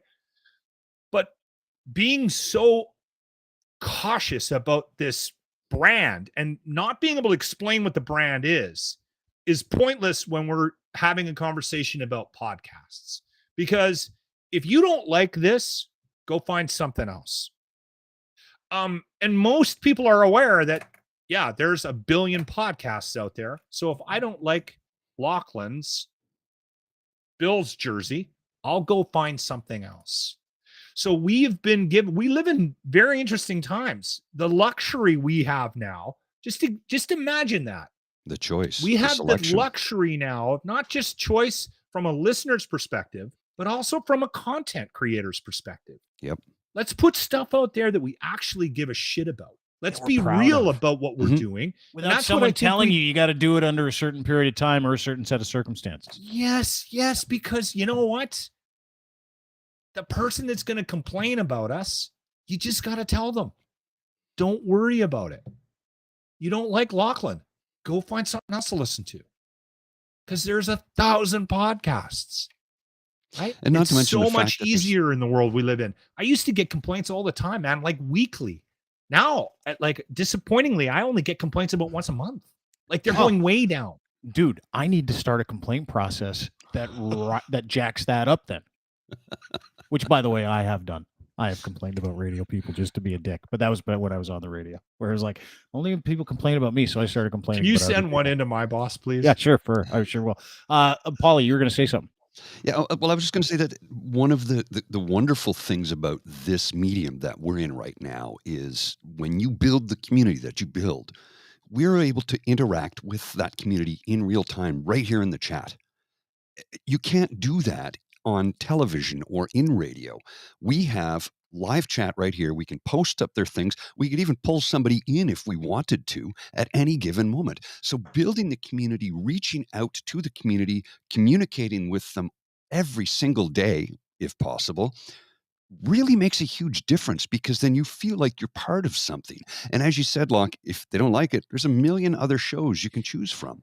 Yeah. And there is money to be made. You don't need an audience of 100 million people to make money. I mean, that would be a tremendous amount of money, but you know, we're building something, all of us together. And I think it's fantastic. And Dean, once again, I can't thank you enough for the opportunity you presented to Douglas and myself. You rolled out the red carpet for us. You've been so kind and generous to us from the very beginning. And everybody in the community has completely embraced us, which I didn't expect at all. I mean, come on, I'm just this depressed, anxious old white guy in Ottawa. But somehow we've connected with people. 'cause Not a value. great selling point for the show, but Yeah, way to sell it. No, it's because you have value. It's because your stuff is good. It's because you do a great job and you're an excellent you're communicator. And so is Douglas. relatable. And here's the thing. Relatable. You don't need a radio station or a media company to tell you that to fucking believe in it, dude. You don't. Nobody does, Paul. You don't need Bell, Rogers, Chorus, anybody coming up to you to say, you know what? You're legitimate because we say you are. Bull fucking shit. That is You're as legitimate as you feel you are, and as legitimate as the job that you do, and legitimate as your intentions. And you've arrived at critical mass with Douglas's last year. You guys have been one of our great success stories. James DeFiore, Blackball the podcast. He and Lachlan don't get along. They will. Don't worry. We're working on it. He's got the third biggest podcast in the network, and he does it every day. Every day. Yep. Today he's talking to a lawyer who turned into an ayahuasca doctor. And he's like, because I want to do it. And there are no chains on him at all. There's no chains on anybody in the network. And he gets some amazing guests that you're not going to see on traditional media. Bingo. Right? And it's like, somebody says, why are you platforming this person? It's like, fuck off. I want to interview this person because I want to hear what they have to say. Do you remember last week? How am I going to know? Do you remember last week we interviewed the food professor? Remember that guy? Yeah. Dr. Sylvain Charlebois. I got all kinds of hate, like anti-vax level hate for putting this guy on. Yeah. Because they said he was part of a lobby group. Not even close. He's a fucking food professor at Dalhousie University. He studies food inflation. Fuck off. And that made me want to go and interview like Donald Trump Jr. Like anybody that I could that would piss those people off. And I started to kind of understand the value proposition that we all operate in, which is by association, someone will take something and try and make you look bad. Well, guess what? I did that to myself for years. You can't do it to me. You can't. I'll do whatever I want, whenever I want, interview anybody I want. I don't give a fuck who you are or what you've done. If I want to talk to you and ask you questions, and if I want to go Socratic and figure out why I have to talk to this guy who's a maggot, why I have to talk to that guy who's an anti-vaxxer, why I put Tom Marazzo on this show, because I want to. And no one else can tell me not to. And therein lies the beauty of it. But well, Dean, and you putting Tom on the show gave me a chance to confront him. Yes, which I wanted. I'm like, Paul, come in here, fucking feed it to him. And you've also learned something that I think a lot of people need a dose of. And I wish there was a class for this for people in our business, because I see so many people in radio crippled by this inability to do things that upset people. You have to, and I've been good at it my whole life. I don't know why. It's a wiring, it's an upbringing. My mom, I don't know what it was, but it's not like I don't care what you think of me, but I have this ability to move on. I can block it out and I can move on. I can get on with my day knowing that you don't like me or that you didn't like something that I did. And there are people that can't do that. Right? It cripples people. And I feel bad for them. And sometimes I think it's a personality trait. And unfortunately you're stuck with that. But we talked about that Rebecca, the girl that had the episode on. Oh yes. Yeah, and she had the episode in Edmonton on the Sunday night during the live TV broadcast. Yeah, and then the anti-vaxxers went after her. Apparently, she had a really hard. From word is Jessica Robb. Jessica Robb. Jessica. Yeah. She had a very difficult time dealing with the backlash from the anti-vaxxers who were saying it was vaccine related, and it really impacted her. And I felt for her because I think she's just a sweet girl that got caught up into something she had no control over. Damar Hamlin, same thing happened to him, not having an impact on him. Right? He just brushed it aside and moved on. You have to be able to do that in the world that we live in. If you're going to be creating content, you have to be okay with the idea that not everybody is going to like what you are bringing to the table.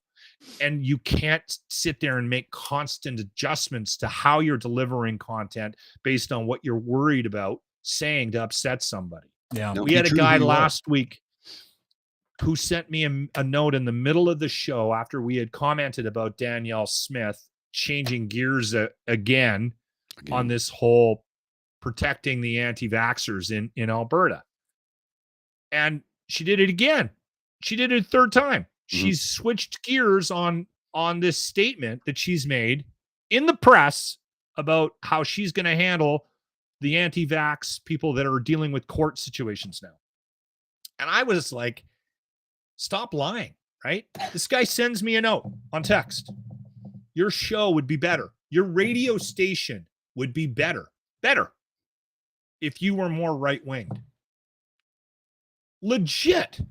Like, that will get into a lot of people's heads. First off, I am not left-wing, even though I have a liberal sign back here behind me.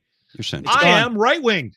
Yeah. The fact that I pointed out somebody that he agrees with for lying to them, to everybody, got him to send a note to the radio station to tell me how to make my station. And how? By being more right-winged. Your show would be better. How fucking stupid. But the problem is guys hear that in our business and it gets into their head, and then they go, oh my God, what am I doing? Do I need to adjust? This guy. Well, that's old school though too. Like, if you've ever been in a radio studio pre-social media, you never got feedback. You didn't get it as instantaneously. And I remember when Twitter came around, I would finish a break, I'd check out Twitter, and someone would be like, that sucked. And I'd be like, oh, I'm not doing that break again. Like, that literally when Twitter started. It gets in your head, 2009. And now I'm like, that sucked. When someone says what you just did sucked, I'm like, well, I'm going to do it again and again and again and again. Got a because reaction. You said it sucked, just to fucking pick at that scab that you don't want picked at that says I suck. I'm going to do that over and over and over again. Is that a fatal flaw? Maybe. Is that who I am? Absolutely. Lynn's joins us. Ladies and gentlemen, Ryan Lindley is here. What's that? It also makes you successful at what you do, because you're not going to let somebody dictate how you are actually going to conduct your business. Never. Right? Never. And that's like the one thing, if I'm going to give anybody who's still on the radio a little advice from Uncle Dean, who's turned his back on it. I turned my back. Little radio advice. You really need to learn how to not care. And more importantly, you really need to learn how to control what you control and disregard what you don't. That is your chief job as a content person. You can only control what you're controlling. And here's the last piece. Feedback from people who don't know what you're doing, who have no part out of context, are useless. You don't want it. You don't need it. You know, in the back, there's like, oh, we need all kinds of feedback. You don't want feedback. Fuck that. You fucking go forward, do your job, and be proud of it. And you gift wrap it, and you put it in a podcast, in a video or audio, or if it's fucking the best of yourself. If it's the best of yourself, it is never wrong. You're never wrong. Isn't that fucking freeing? Mm-hmm. Like, I used to do this. If you're giving the best of yourself in your content, and if you're doing it for someone else, it is awful. And I can tell you that to be true. But if you're giving the best of yourself for yourself and for a group of people who actually fucking love what you do and believe in you as a human being and know that you have value and worth, it's outstanding. And I'm telling you, it's freedom. Linz, what were you going to say? You're nothing? Nothing? You're just going to pop in? I was just popping in to say hey and see how everybody was feeling today. Are you hungover? A little hungover? Maybe a little bit? No, actually, I'm good. I'm going to pull the pin here really quick, but I want to add one more thing to what Dean was saying there. I used to do this awful bit on the show where when people would phone and give me advice that clearly had no right giving me advice, or texting the show and giving me advice on how to do my job better, I would ask them what they would do and then immediately start giving them advice on how to do that job better. And you know what? This is how fucked up the world is that we live in. I'd say 85% of them didn't get what I was doing. But they wanted to tell you how to do it. And then would get mad at me for giving them advice on how to pave a road. That's right. Or build a roof or fix a car. Yeah. I had to stop doing a bit because it just stopped being funny because people would just get angry at me. And they missed the whole point. Yeah, So because they wouldn't get it. They didn't get it. They're phoning me to tell me how to do my job. So then I would turn it on them and then they'd get mad at me. And I'm like, is anybody else not like, why is nobody getting this? We live in that world though, don't we? Right now? We live in that world. Yeah. You gotta go. We live in that world where everybody's like, I have to go shower. I got to tell people why? Because you just shit yourself again. So I got some water on this ring. Did we send you gonna go soak the ring? Can we send him a bidet? We got to send a bidet to Locke. Oh, I got a handheld unit for that. It's a fire hose. No, not in the shower, like on the toilet. One on the toilet. You just no. He doesn't. He doesn't like the bidet. He's very first. I don't like it when my balls are wet. He's a slum. Jesus Christ. He's a slumlord. And so he's now got tons of houses, but none of the houses he bought because he's a slumlord had like working like shower handles. So this new nice house he has a working shower handle. So what he does is he gets in the shower. He phoned me the other night. He goes, I was in there for an hour sandblasting my asshole. And I'm like, good for you, bud. It's all about the squat. You got to get in the right position, I find. You got to be careful. If I'm in the right position, the water will go into my ass.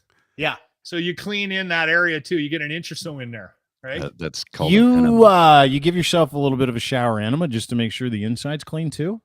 Yeah. Good it's for prevented the digging for me. Like I'm a bit of a digger because I know that I need to get in there and clear out that entrance area. Pre-soak before you soak the ring. You got to do that. Is that what it is? I heard soak the ring on my drive home today, and I almost drove off the road.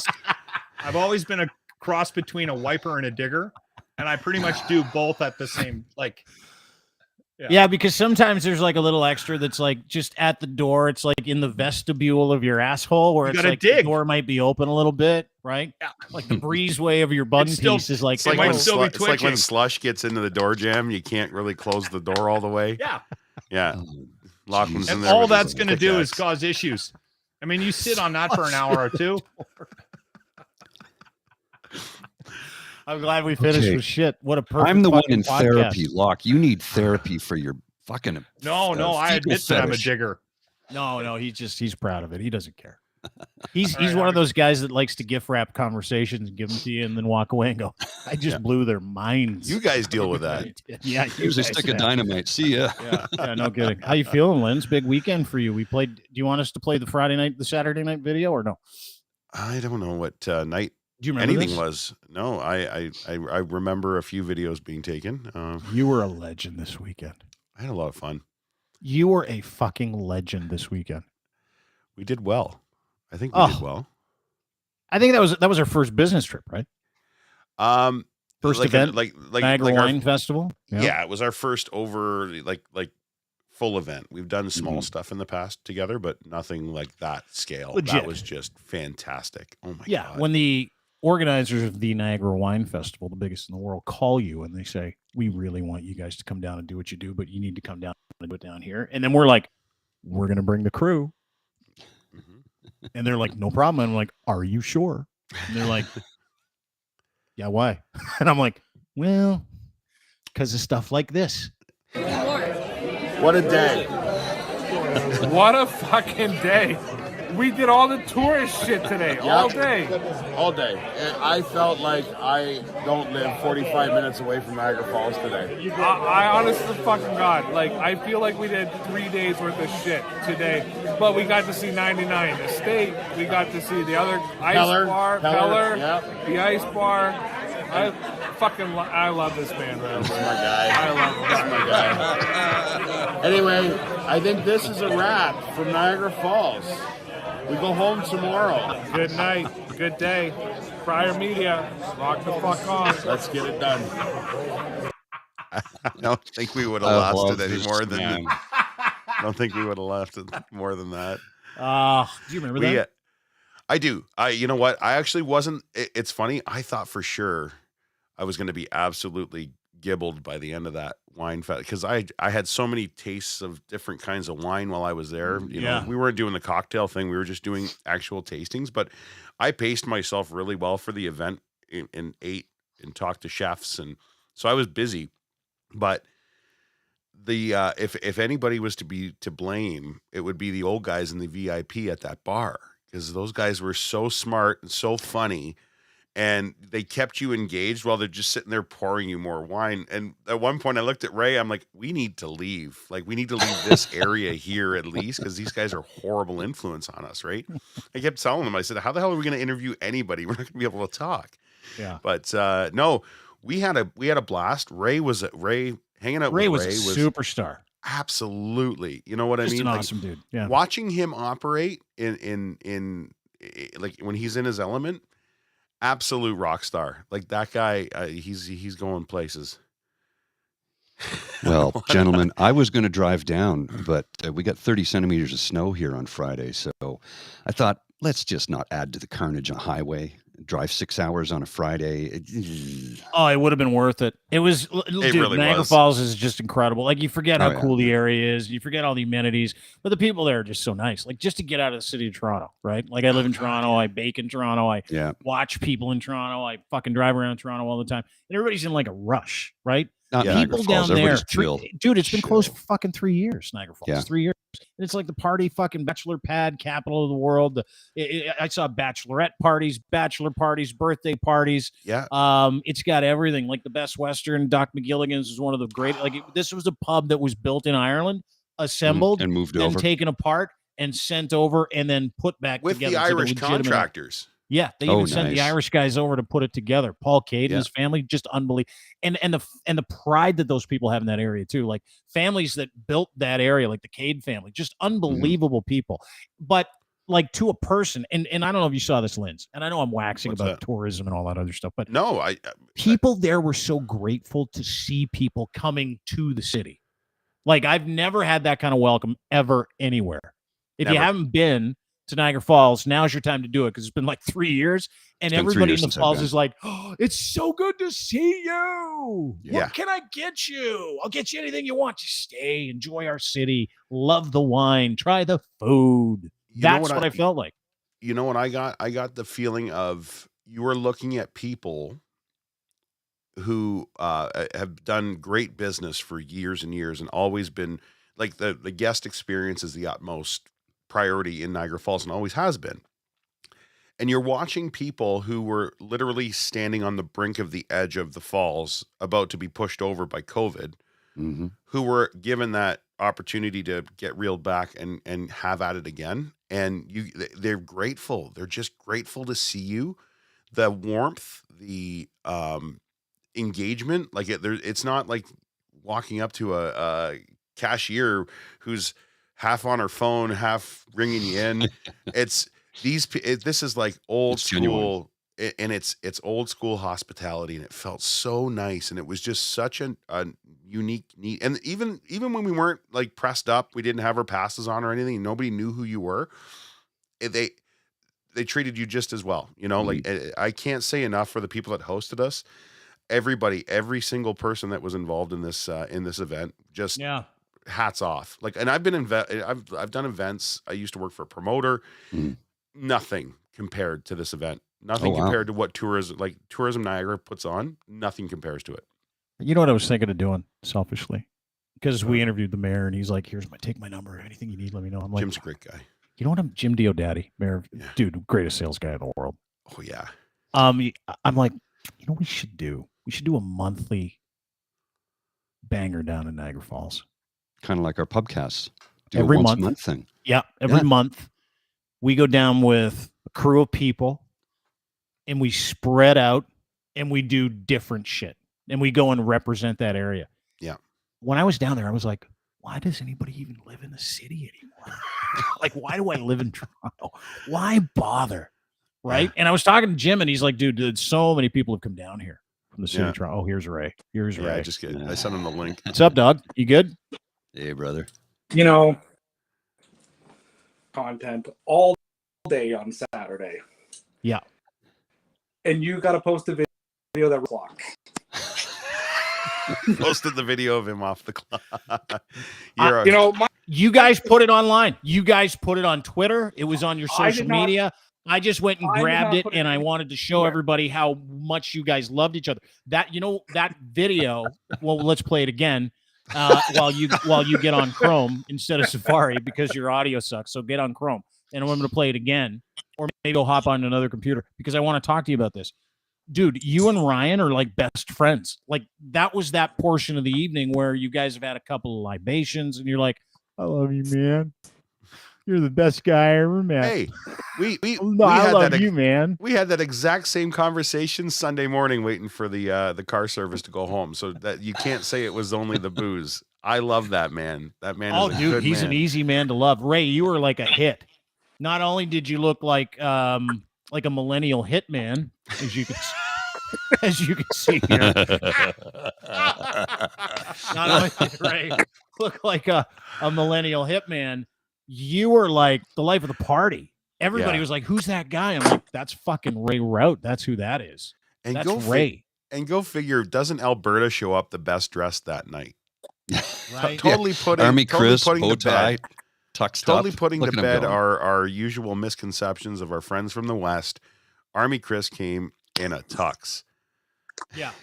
Love it. Look at him. Did he have a good time? Yeah, he had a great time. 24-year veteran, Paul. You would have loved this story. Yeah. Dude's 25-year Canadian times. Services veteran. I want to sit down for a couple of drinks with Army Chris. The guy's awesome. Oh, dude. There's One not of a the couple. greats. There's not a couple of drinks. No, he with doesn't do Chris. couples. He does fistfuls. You know what I mean. You know what I mean. Cases, half cases, but was very well behaved. And dude, he's our camera guy and he's our video guy. He's an editing guy. He's like super important to what we do here. So 24 years, he's seen shit. Like he's seen the shit. Afghanistan, a bunch of tours of duty. Bosnia. Never seen the falls. Never seen the falls. Bosnia. Yeah. Never seen the falls. And he's been to Toronto before, right? Yeah. Well, not really. Yeah, not like well, this. He's passed through. Yeah. Oh, okay, yeah. okay. So we take him to the falls, and he was like crestfallen, like not in a bad way, but like he couldn't speak. He was just like, "This is what I protected. This is what. This is my country, right?" And you can imagine the ownership of a guy like that who's done a bunch of tours of duty and served this country with distinction for a long time and seen the shit. You can imagine how cool that was for us to watch. Like Linz, it was incredible to see his reaction, wasn't it? Yeah, we were telling him beforehand because I'd assumed that he had been, and he said we were on our way there, and he says I've never actually seen Niagara Falls in person. I'm like, are you kidding? Wow. So even our driver on the way in was like, did you want me to take you for a ride down there first? I said no. I said don't do that. I said I want him to see it tomorrow in the tunnel at the Niagara Power Station. Which I'm sure you guys are. I only caught some of the show today, but I'm sure you've already talked about it. But that venue not like the best venue for any event you've ever been to? Yeah, it was incredible. Yeah, we talked about it and showed pictures too. This is the inside of the power station, which is where we were, which is just a 117-year-old power generating station, the very first that actually powered Western New York and most of Canada for a long period of time. It's now shut down, but it's turned into a conference center. Just finished it. It's truly one of the more remarkable buildings I've ever seen. And it was ready like 3 years ago. They were ready to pull the trigger on it. And I'm like, they pulled the trigger on it. And they like, you can't because of COVID, right? So they've been waiting to show people this. And this is the tunnel that all the water shot out of after it finished jacking up all the engines and the coils and all the other stuff that produced electricity. They've turned it into a 2,200-foot walkway. But those are bricks. Those are 120-year-old bricks that were put there by hand. Hand-laid, and the incredible part was this was dynamite pickaxes and buckets. That's it. And it's 2,200 straight feet. It is like a marvel of engineering. It's 120 years old. Anyway, Ray, we wanted to get to your video. Can you hear us? You good? Yeah. Hold on. Can you hear me? Yeah. You got to talk a little longer though, because if you're still on the same one, you might cut out. But go ahead. Yeah. So you were up. Why were you pissed? Go ahead. No, I just wanted to add to that the tunnel.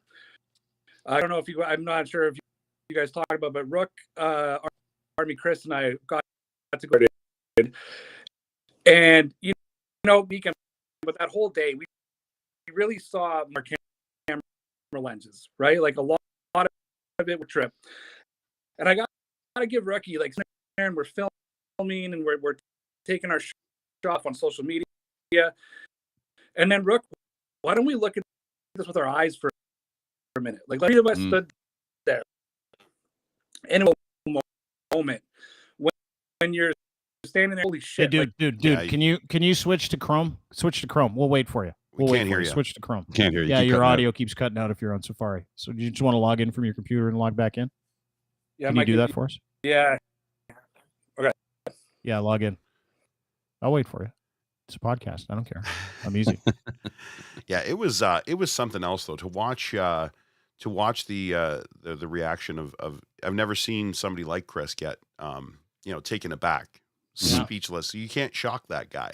You can't humble him when it comes to things that he's seen, and I think he was taken aback a bit on that one, which was really nice. It was nice for him to be able to experience that. I felt really good about that, and that's the kind of thing I'm talking about. Like this venue, you've been to weddings, countless weddings at like crazy like halls and banquet centers, and the most interesting thing is usually, oh look, they've got mints in the bathroom.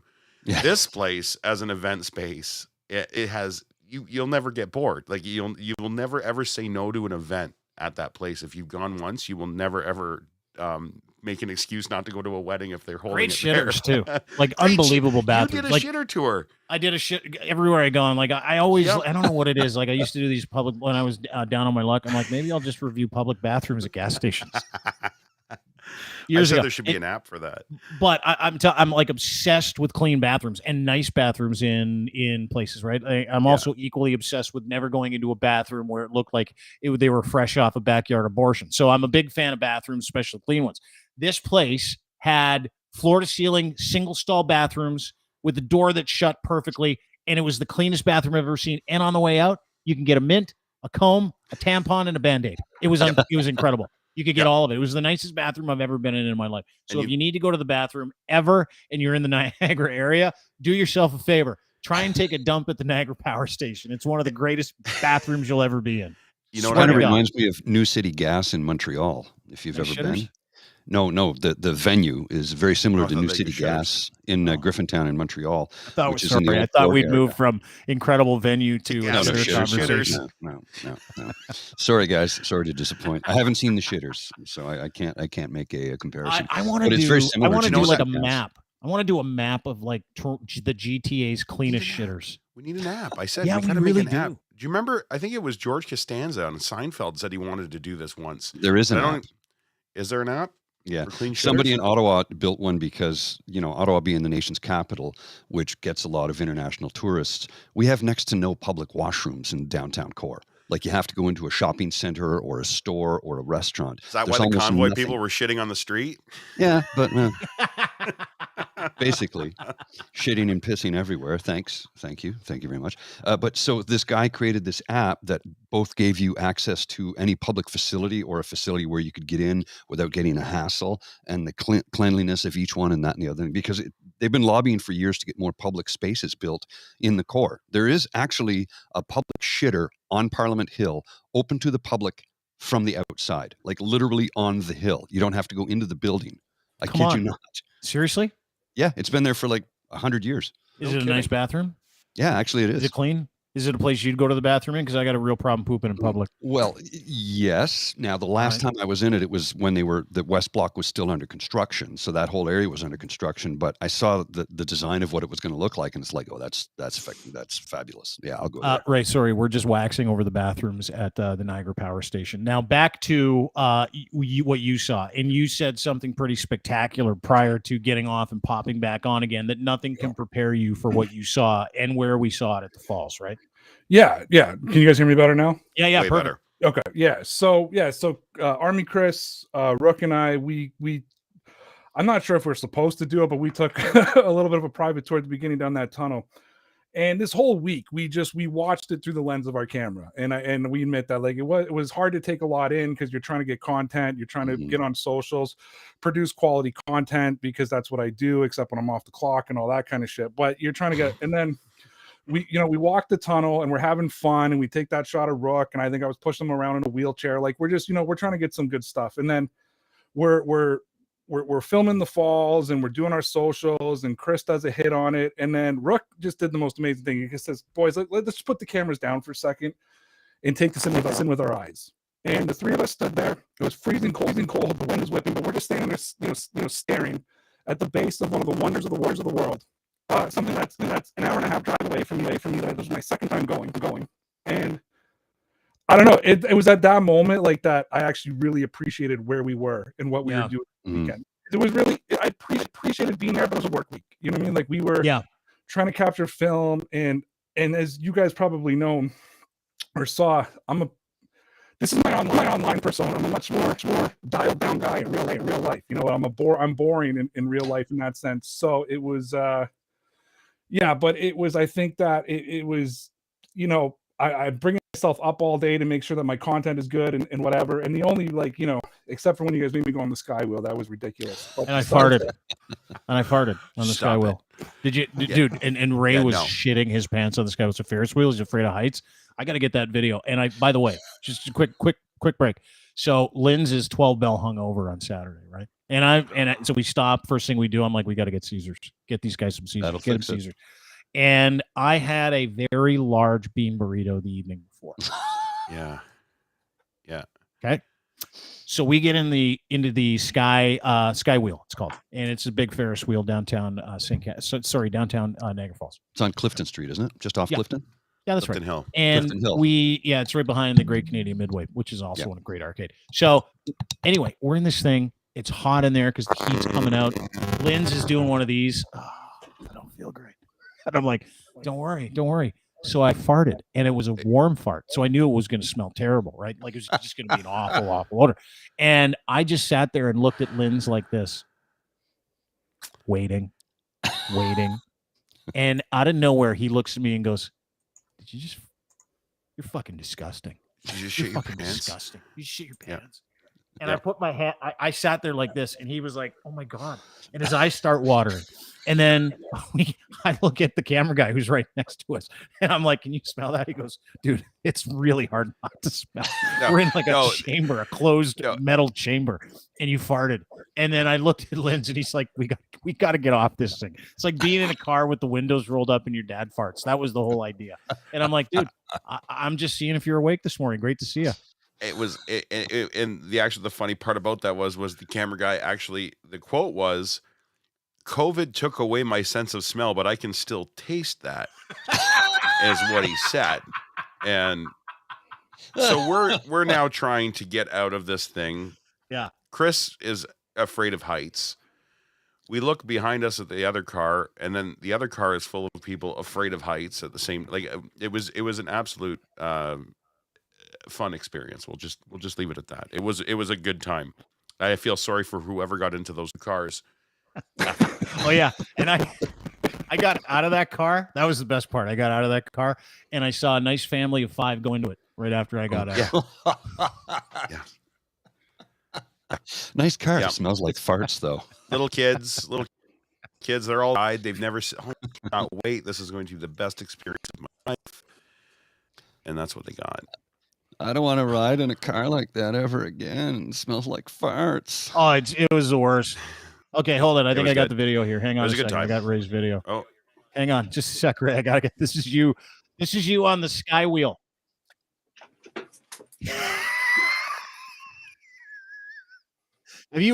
First of all, have you always been afraid of heights? Yeah, my whole life.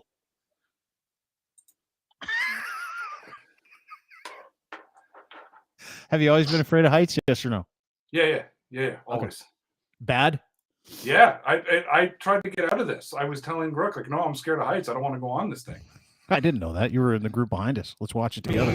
Fuck Crier and fuck the Deep Blundell Network, whoever the fuck. I hate this so much. Why did they put us together? Why is it stopping? Oh, you didn't know we just stay up here for a little bit? Oh, there's some smooth jazz involved. This is sexy now. So the sky wheel will rise 175 feet above the ground. 175 feet above the ground. You hear that? Canadian Horseshoe and American Falls. Oh my Combined God. waterflow is estimated at over 750,000 gallons per second. I'd rather go over the falls right now and see if I survive this. Look into the. I meant every word of that. Like my resignation, everything. I was done. I told Rick, call the fucking car company, get me home. Like I'm finished. You're a champ, though. Like, have you ever been that high in your life since knowing that you're afraid of heights?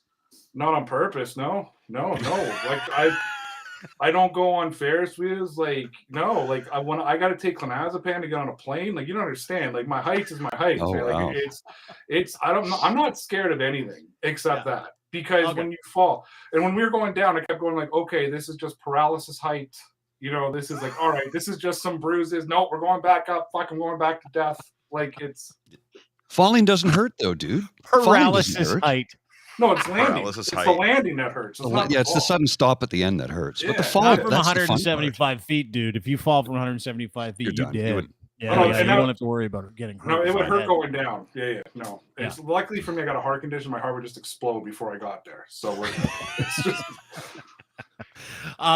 Anyway, you before we kind of hijack this to let you get your feet underneath you, technically, you said you took a break from working through the lens of your camera, which was the whole weekend. Obviously, we were hired as influencers and a media company to go down there and represent it. And that's what it was. It was just, sometimes you had a hard time really appreciating where you were, like Gretzky Estates and seeing some of the memorabilia and the Ice Wine Bar at Peller Estates. Everything was, when you're working, you're through the lens. But then you said you came out of that tunnel and you saw the falls.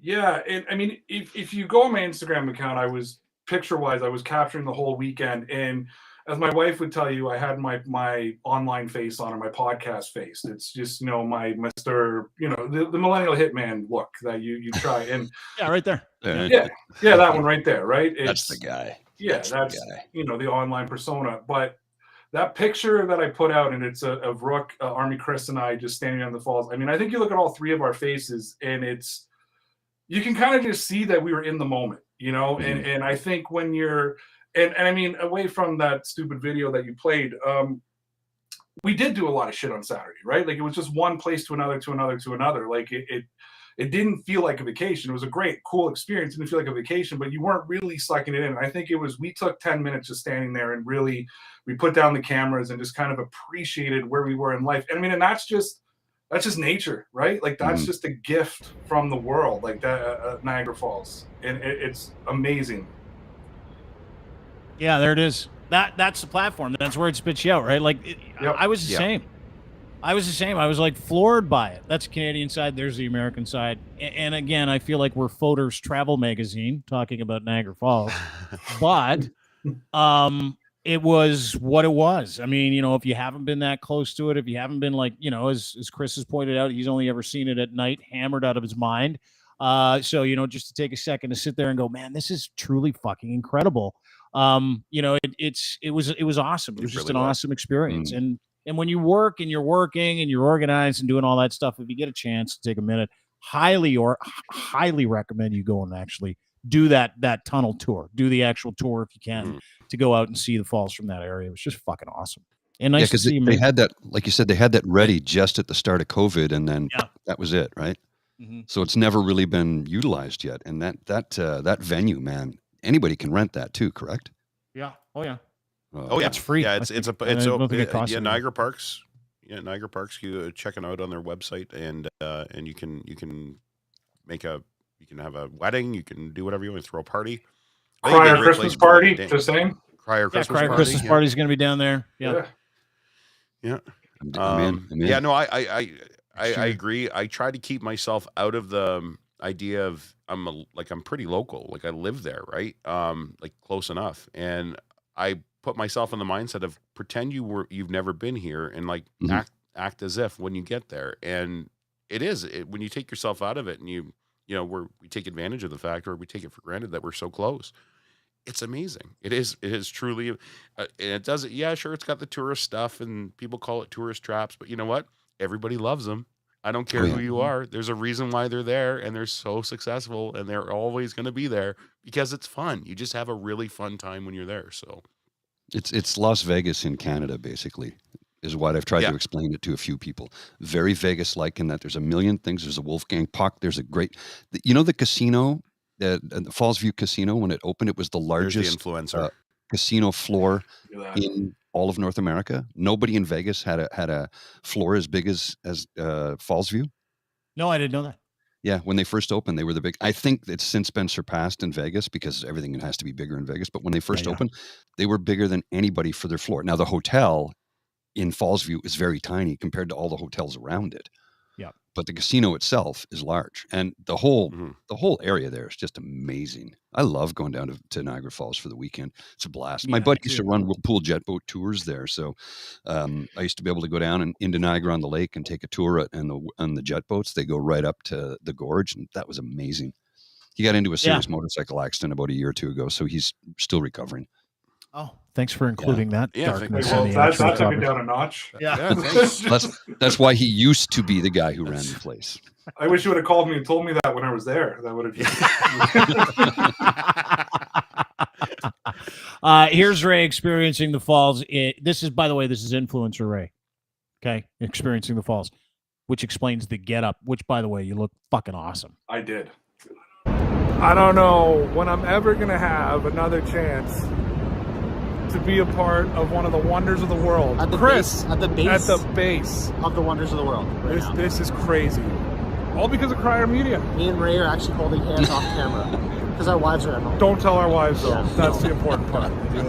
Get in there, Chris. We're just telling the world that Crier Media allowed us to stand at the base of one of the wonders of the world. Yeah. How phenomenal it is. We're coming.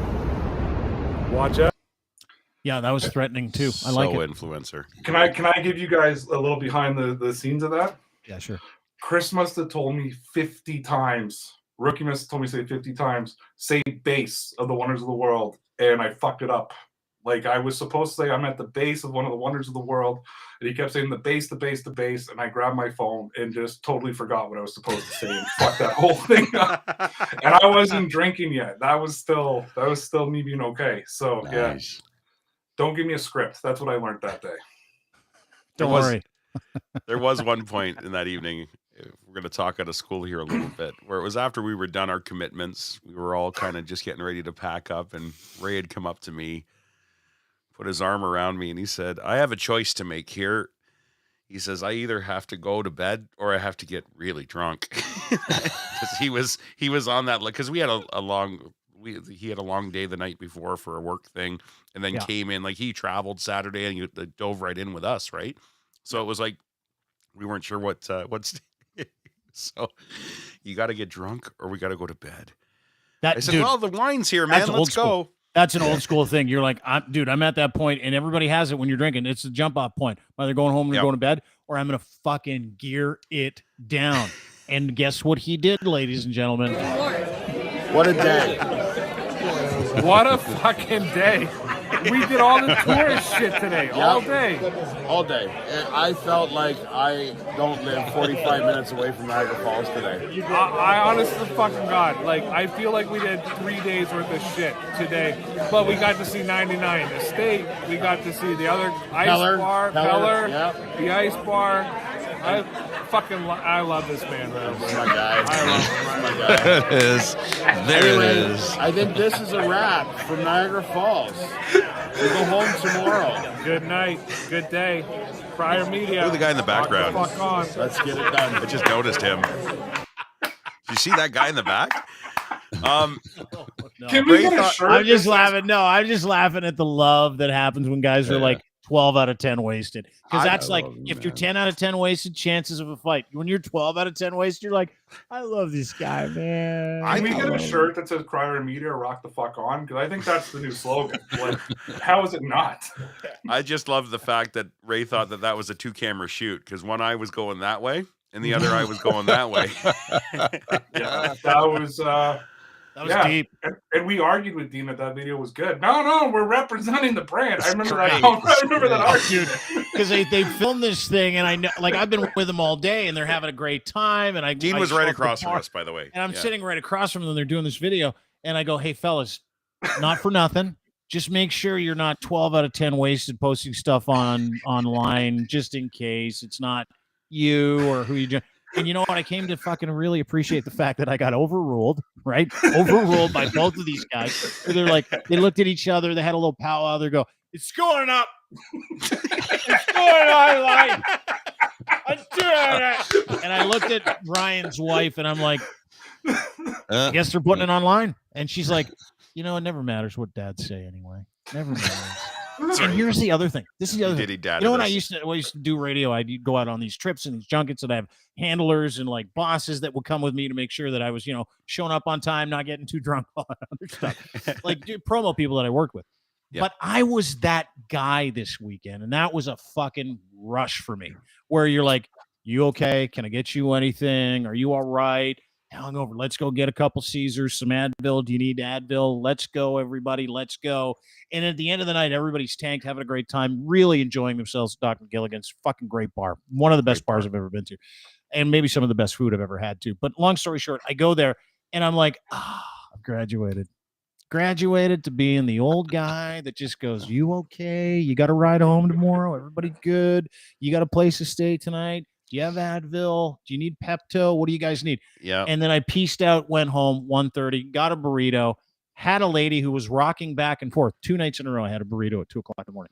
Had a lady rock back and forth, and she's like this, "Can I have a bite of that?" Hammered. Obviously lost everything. Wasted out of her mind at the casino in front of Bar Burrito. She's like, "Can I have a bite of that?" And I'm like, "No." And then I started walking away. She goes, and she was a healthy looking woman. And she's like, "I'm starving." And I'm like, doesn't look like it. Anyway, have a great day. Keep going. That's not my problem. Yeah, no, you're not starving. I can tell. Anyway, a good time was had by all. Thanks, Ray. Thanks, Ryan.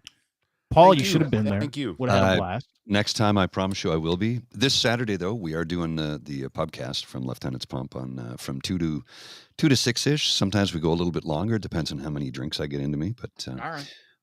I don't go overboard when I'm there.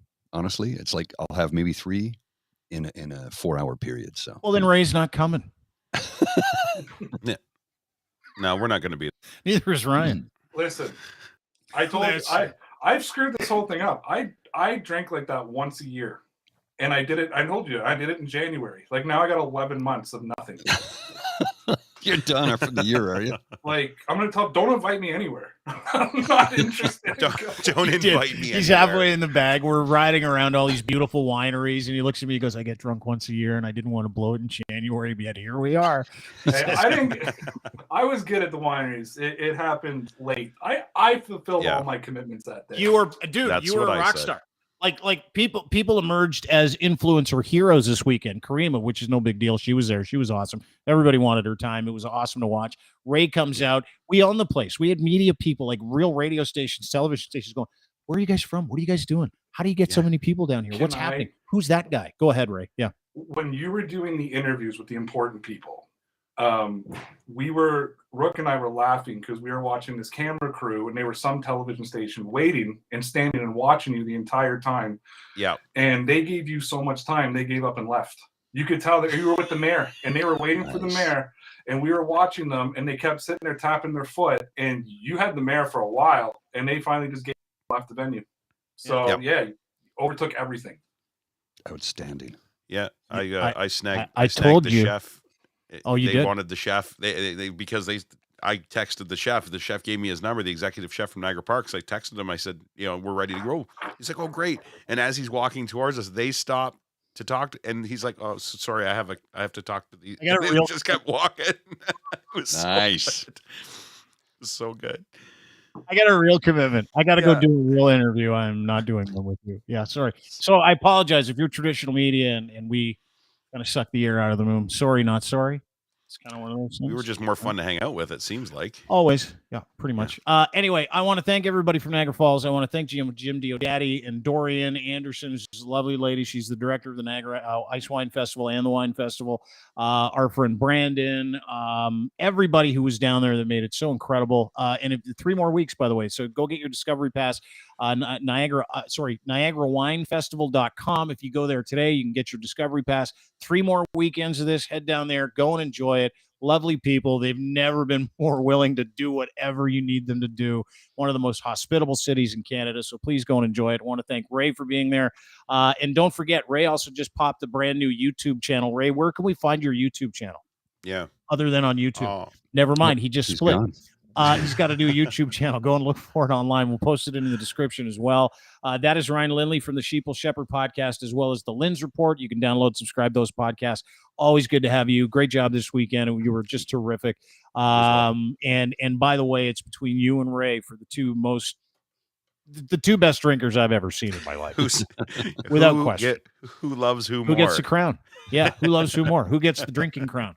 We're going to figure that out at another time. But follow Ryan on Twitter as well, at Ryan Lindley. And, of course, that's my friend Paul. He is Paulie's World on Twitter. You can also download and sub to his podcast, which is tremendous, called the True North Eager Beaver Podcast. It's a great little news outlet. Mr. Beaver and Mr. Grizzly, which is yourself and Douglas Connors, every single week and 3 days a week doing a morning show here on the network. So please go and subscribe, follow them. You can find them anywhere you get your fine podcasts, including at deanblundell.com. Thanks, boys. Oh, thank you. Oh, just one quick mention, if I may. Yeah. I was going to do an ASMR show for anyone who's interested tonight at 9 p.m. So if you want to tune in, I'll send out a link to Ashley. Okay, perfect. We'll post it at deanblundell.com as well and at It's Dean Blundell. But go to Paulie's World for more information at Paulie's World on Twitter. That ASMR stuff is fucking, it's a mind trip. You like it? I do. It's like I can't decide if it's therapy or if it's creepy. Well, it's more therapeutic, right? Yes. And I think for people listening, it's therapeutic. Yeah, that's the idea. How would you describe it before we go? How would you describe ASMR? It's an open chat about mental health, but when I do it in, a different microphone. So it sounds like this. And this microphone is slightly enhanced because it's a studio mic, and I lower my voice into my natural speaking tone. And the all kinds of people boners. Have people just relax and feel therapeutic. Yeah, so it's just boner talk. That's what you're saying. Yeah, you could say that. See that, Lens? Boner talk. I had to shut it off because I was getting movement. There was blood. You're getting hard. Yeah, there was blood flow. I didn't want to go upstairs with that. So join Paul tonight for Boner Talk. It's going to be a lot of fun.